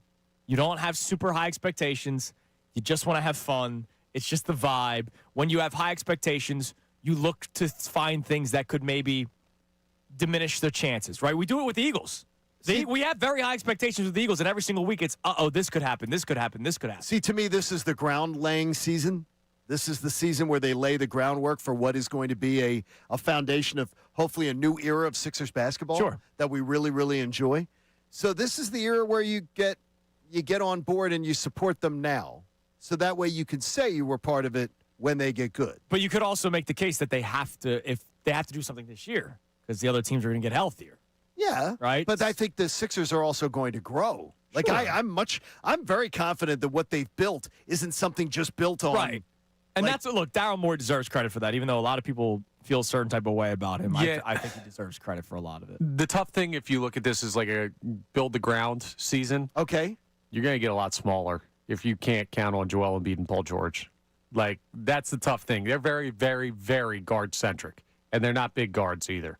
So you kind of need to take advantage. Yeah, but then, we're all talking about taking advantage this year. We want that to happen, even moving forward, I mean, look, like, let's say there's a day when Joel Embiid, first off, I don't think a Dembona is a big starting 5 in the NBA, right? Or if he is, he's splitting with somebody else, right? Like, remember what the Knicks did with Mitchell Robinson, and he's with the Thunder now. Hartenstein. Yeah. Hartenstein. Those guys they basically split the game, right? Like, you could do something like that. But he's not going to be. How did the Thunder win? Guard play and wings, right? How did the Knicks? They didn't win a championship, but when Hartenstein was there with Mitchell Robinson, right. What was the majority of their offense? It was Jalen Brunson and Josh Hart becoming a 3-point shooter against the Sixers somehow when he wasn't one. So, look, this is just the perfect season for Sixers fans to just sit back, enjoy themselves, and hope for the best. What do we got on the text line? All right, we do have people sitting back and enjoying the Sixers. This texter says, I think what's been most impressive with the Sixers is the numbers of different players making a big impact. Of course, the main guys are doing well. But watching Edwards hit the big three a couple games ago, and Bona with the defensive performance he has, gives me a great feeling about this team. See, I love that because that's a very measured positivity. Yeah. I see what I'm seeing. I'm not making too much out of it, but I'm really appreciative of what I'm seeing. I'm getting into it. I'm feeling engaged because they're giving me a reason to buy in. That's the kind of fan you hope sits next to you at a game. Yeah, and look, it's they're consuming it the right way. Right. They're realizing that this is still very early. Yes. But then again, you can't help yourself from getting a little excited because this isn't early like Flyers early. This is early like, oh wait, we still have Joel Embiid. Like the Flyers. We still have Paul George. We still have Tyrese Maxey. Like the Flyers don't have any of those players. They have what we think Michkov can become a star. Correct. But he's not there yet.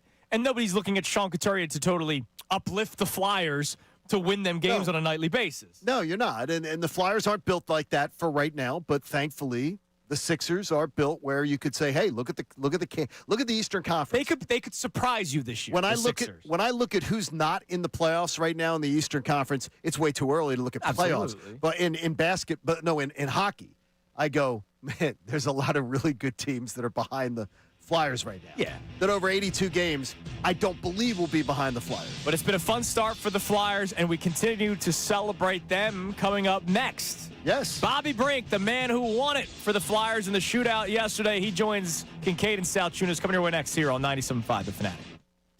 Now on 97.5 The Fanatic Sports Update. A miraculous Sixers comeback. I'm Connor Thomas, and the Sixers won it again last night. And if you went to bed early, you probably thought they weren't going to.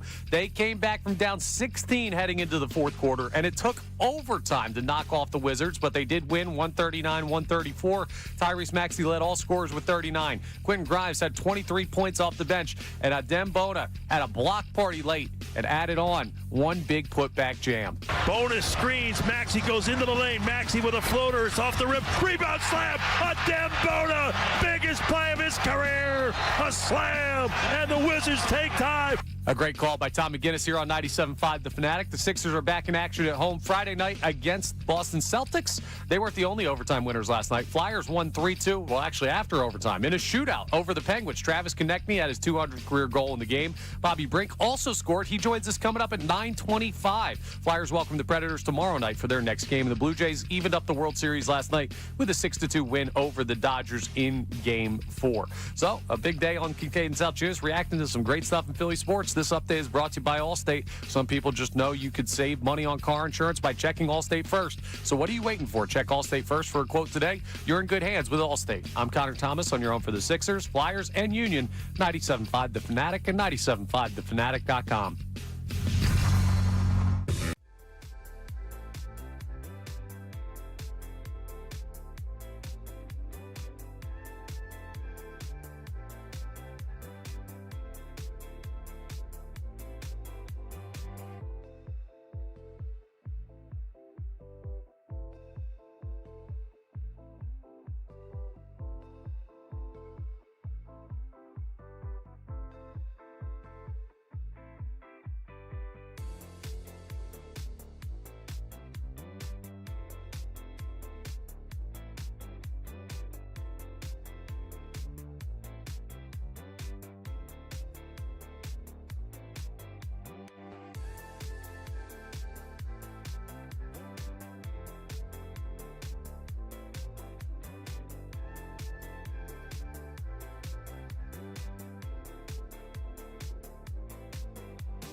picks it up at center ice and in on Shelofs. Swings wide to the right side. Now cuts back to the front of the net. Fake the shot. Backhand. He scores! What a move by Bobby Brink.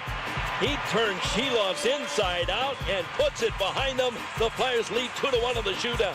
I mean, that was an absolute nasty move by Bobby Brink yesterday, Totally which nasty. gave the Flyers the lead in the shootout. They hold on to win. They beat the Penguins yesterday, improving their record to 5-3-1. It's been a very fun start to the season under Rick Tocchet. And joining us now on the Comcast Business Hotline every day in Business Big Day, let Comcast Business help you move forward with what's next. The man that scored that goal, Bobby Brink, joins us here on Kincade and Salciunas. Bobby, good morning, man. How you doing today? I'm doing well. How are you? We're doing great. First and foremost, what's going through your head right before you get to the puck? And you're like, all right, what move am I going to put on the goaltender here to try to give us the little lead here in the shootout? What's going through your mind? Yeah, I'm kind of just trying to see how aggressive the goalie's going to be, how far he's going to come out of his net, and how quickly he's going to retreat. And I think we kind of got to slow moving, the both of us, and I was starting to run out of options. So luckily, I was able to pull it to my backhand there and find a little space. It's like triple deke. People were comparing it to the Mighty Ducks this morning. That you learned that from a Disney movie. It was definitely not on purpose, but it ended up happening. I love that. Now, look, it's been a really fun start, and obviously you guys have new head coach Rick Tocchet. What have been some of the differences for you personally under Coach Tocchet? Yeah, I think we're just trying to play hard and play within top system. I mean, it's a different system for sure, and guys are still learning it. We're only going to get better the more comfortable we get. What is it about his system, though, that you think is working so well with this group? Because obviously the defensive end in your own zone, you guys have been playing at a much higher level than maybe we got used to seeing consistently last year. I think we're getting really good goaltending right now. That's helped for sure. I think we're protecting the middle of the ice well and not making a lot of mistakes leading to breakdown. Not only did you score the goal in the shootout, but you also tied the game earlier on the power play goal, and that's been something that's been sort of a weak spot for the Flyers over the last couple of years. So what's been different under Toc, but also how much is it the players around you as well with the success you guys have had on the power play this year? Yeah, I mean, the unit I'm playing on right now is clicking well. Guys are excited to get out there on the power play. There's a lot of enthusiasm, and I think that it's leading to success. Just guys are excited to get out there. How much is the early season schedule where you guys have gotten to spend a lot of time in your own beds and at home? How much has that helped as far as getting comfortable in what Rick Tocchet wants you guys to do? Yeah, it's been great for sure. Last year we started on a long road trip, and I think just starting the year at home, it kind of eases you into the season, and we've had a bit of a light schedule, so we're getting a tougher schedule coming up here. But I think it's helped us step into a bit of an easy step into the season. Bobby Brink joins us here on the Comcast Business Hotline. Now, Bobby, you have not had a chance to play playoff hockey here in Philadelphia, and I know you guys came close a couple of years ago. Do you get that sense that the building's coming back, or maybe more so lively than it has been in your time here in Philadelphia so far this season? Yeah, I mean, last night it was a great crowd. We had a great crowd last Saturday, and I think it's definitely a fun environment to play in when the fans are loud and we're playing well for them and getting them excited. So I think it's something every guy on the team wants, is to play a playoff game in Philadelphia. We see the way how excited the fans get for the Phillies and the Eagles, and we want the same thing. So guys are motivated to get back to the playoffs. Well, Bobby, listen, thanks for coming on today, man. Congratulations for the big goal. First off, the power play goal to tie it, but then obviously in the shootout, which eventually gave you guys the win yesterday. Congratulations, and thanks for coming on this morning. Yeah, thank you. There he is, Bobby Brink on the Comcast Business Hotline, as the Flyers continue to just provide some excitement right now in the city of Philadelphia. And Bobby's on with us this morning, but the Mishkov now for the second consecutive shootout. He just twists guys into pretzels. He's unbelievable in that situation. And this team really playing some entertaining hockey to start the year. It's great. That's why our question to start the show today. Did we get any on the Flyers, Connor? Text messages? We did not yet. See, and that's okay. We'll get there. No, it's early. So it's early. At least that I've seen, by the way. We had a little bit of trouble with the text line earlier, so maybe we did miss some. So if you're just tuning in, our question today, even though I know the Sixers are kind of, frontal lobe right now for a lot of people, our question was not just about the Sixers, about whether or not you're all the way back in or if you're getting closer, right? It's also about the Flyers. And the all the way back in discussion does not mean, bring it to Broad, right? Like they're going to win a championship. I just mean nightly viewing. Like last night was a double screen night. And it makes you and the look ahead night when you say to yourself, wow, could this team keep me interested for 3 months? Right. 4 months. And you got to believe that they can the way that what you've seen so early. Yeah. I mean, look, and the Sixers are off until Friday, right? They play they play Halloween. I already told Johnny I'm going to be the good neighbor, like good neighbor State Farm there. I'm going to put the projector on the garage door because Christy and I do the candy outside. We sit, we have a few pops.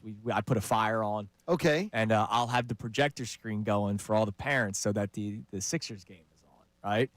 But tomorrow there's no Sixers game. Tomorrow is just Flyers Preds. Who's walking Coop around? Himself. He's 3. No, he's not. Grow up, kid. No, we'll do one time around the block and we'll have the bowl out. Okay. And then when we're done the one time around, look, his little feet shuffling he's not going all that far. Okay. And he doesn't eat all that much candy. All right, because then guess who ends up eating it?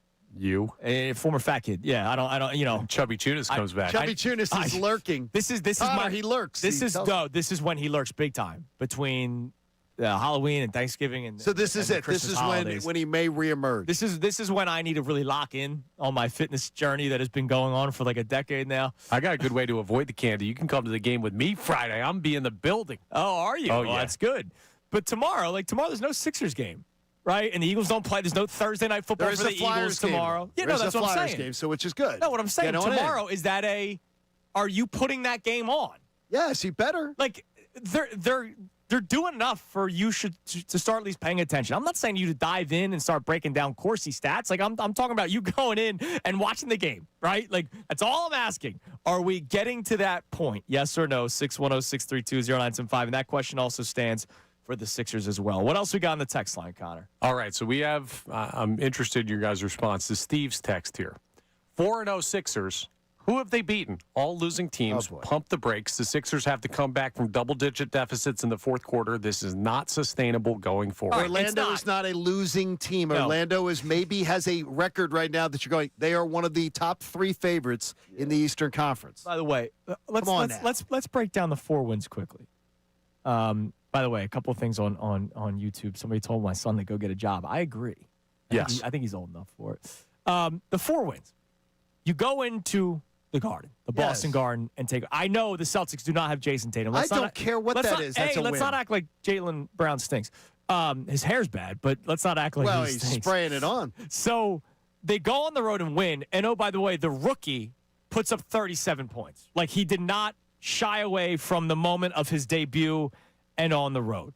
Game 2, yes, the Hornets are not a good basketball team, but they were still trying to work out the Joel Embiid and the run and gun style. They got the win. Ultimately, they got the win, and we have said this numerous times already. Last year and years prior, they lose that basketball game. And we're all in agreement. Yes. That's a game that they would have packed it in. Game 3, the Magic do not stink. No, they do not. The Magic are one of the top favorites in the East. Stop it. That may be somebody that's not paying attention to the rest of the landscape. I think that's what they're looking at. Are going to be a good basketball team this year. And then last night, did they have to come from behind? Does he think it's sustainable? I don't think Tyrese Maxey playing 40-plus minutes a night is sustainable. I don't. You did a whole thing. But eventually, Jared McCain is going to come back. Joel Embiid only playing 20 minutes will increase at some point because he's doing a minutes restriction right now. They're not load managing him in game. They're load managing him in the game by playing only 20 minutes. At some point, and I don't know how great it's going to look, but at some point you'll have your full collective group of players, and we will get more information to have it all clicked And together. I have concerns about it. like how it's all going to fit Sure. together. But the thing is, what I'm watching right now, I'm watching a rejuvenated, as we heard from Tom, a rejuvenated brand of basketball. We're liking it. By the way, the pump the brakes guy, they could be 2-2.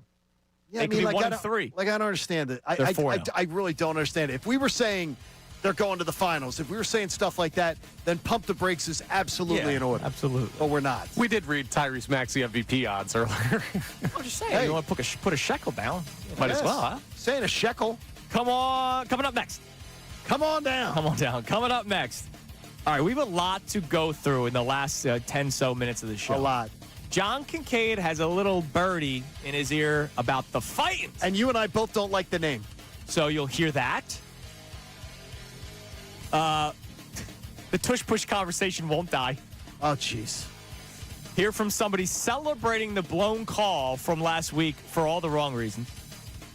And lastly, I have a question that has nothing to do with sports that we will discuss on post-show headlines, but I don't want to save it for just that. I want to talk about it in the air. Kincade Salciunas, 97.5 The Fanatic. Sixers guard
since last Wednesday with the Sixers.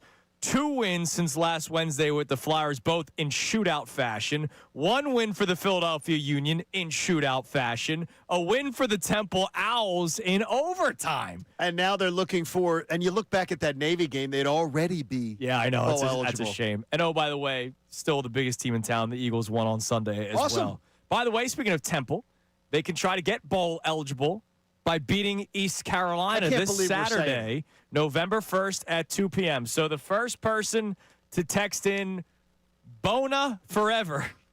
Bona, B-O-N-A. And Temple people know that very well. Yes, they do. You drive down Broad Street, you see it. Bona Forever to 610-632-0975. The first person to get that in. Oh, we'll get a pair. You're an idiot. We'll get a 4-pack of tickets to see Temple take on East Carolina this Saturday, 2 o'clock kickoff at Lincoln Financial Field. Get ready, Owls fans. Make sure to get your tickets today by calling 215-204-8499. You like the or 2 by o'clock? visiting owlstix.com.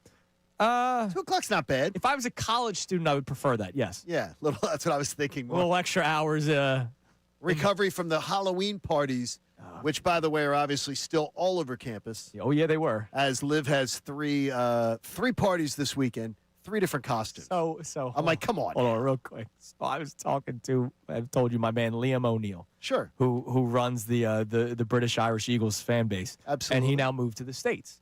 And they were talking. He unfortunately has to go back to England around Halloween time because he's never really truly experienced Halloween in the United States, where it's like a full week-long event. You don't have to be. It didn't used to be, by the way. This is completely. Oh, it's gotten bigger and bigger. This is a completely new age thing. Right. Because it never was. And so he's bummed out. And I was like, yeah, when you're a single dude, like in college or even a couple years after college, the girls, some of the girls are I'm a bunny rabbit for Halloween. Yeah, but they're always they're basically the naughty they're bunny basically in rabbit. lingerie with bunny ears on the top of their heads. They're a naughty bunny rabbit. My wife was Brian Dawkins one year. I think that all she wore was naughty my B- Brian Dawkins. All she wore was my B-Dog. No, I'll tell you, is Liv and her friends are going as the South Park gang. Yeah. And she's Cartman. And I'm like, well, wait, she showed me some of the costumes, showing her mother some of the costumes. It's like, well, she's sexy Cartman. Ah. How is Okay. Cartman sexy? But she's found a way to make it that way. That's what it's all about, I guess. That's good for these kids. I hope. It's good for these kids. Have a great time. I hope they have fun. Have a great time. You can also have a great time at Sahara Sam's. Check out the Fanatic Deal of the Week. Buy 1 ticket for Sahara Sam's Water Park in West Berlin, New Jersey. Get 1 free. Rain or shine, Sahara Sam's Indoor Water Park delivers nonstop tropical thrills all year round. Get this deal now through Sunday while supplies last at 975thefanatic.com/deals. That is the greatest Dress transition appropriately that I've ever done at Sahara in Sam's. my life. All right, so let's first start with the little nugget you got on the Fightins. Okay, here's one name. Connor, I did not share the name with you. There is a name that is that I've been told to put on my radar by a baseball person. Okay? I don't think you're going to like the name. Think of somebody you don't like with the Atlanta Braves. Someone like you don't like who might be that has bothered you with the Atlanta Braves, because I know you don't like them. Andrew and I switched seats earlier in the show. And he had his baseball reference page up. So I'm already well aware. Marcelo Zuna. And I said to this person, I'm like, wow, Marcelo Zuna. That doesn't make any sense because, as Andrew was pointing out, he was counting the number of games Ozuna has played in the field. He has played 14 innings in the field since the beginning of the 2023 season. And I was told, well, what if you didn't have a DH? And I went, ooh, because they're not going to put a right-handed bat at first base. They're not doing that because they've already told you that Bryce Harper's their first baseman. So the stuff about Pete Alonso doesn't make any sense. Of all the bad PR the Phillies could do, trading Kyle Schwarber in your DH spot and the guy that he is for Marcelo Ozuna, might be the worst. What if you weren't trading him? No. What if you weren't? What if Schwarber was?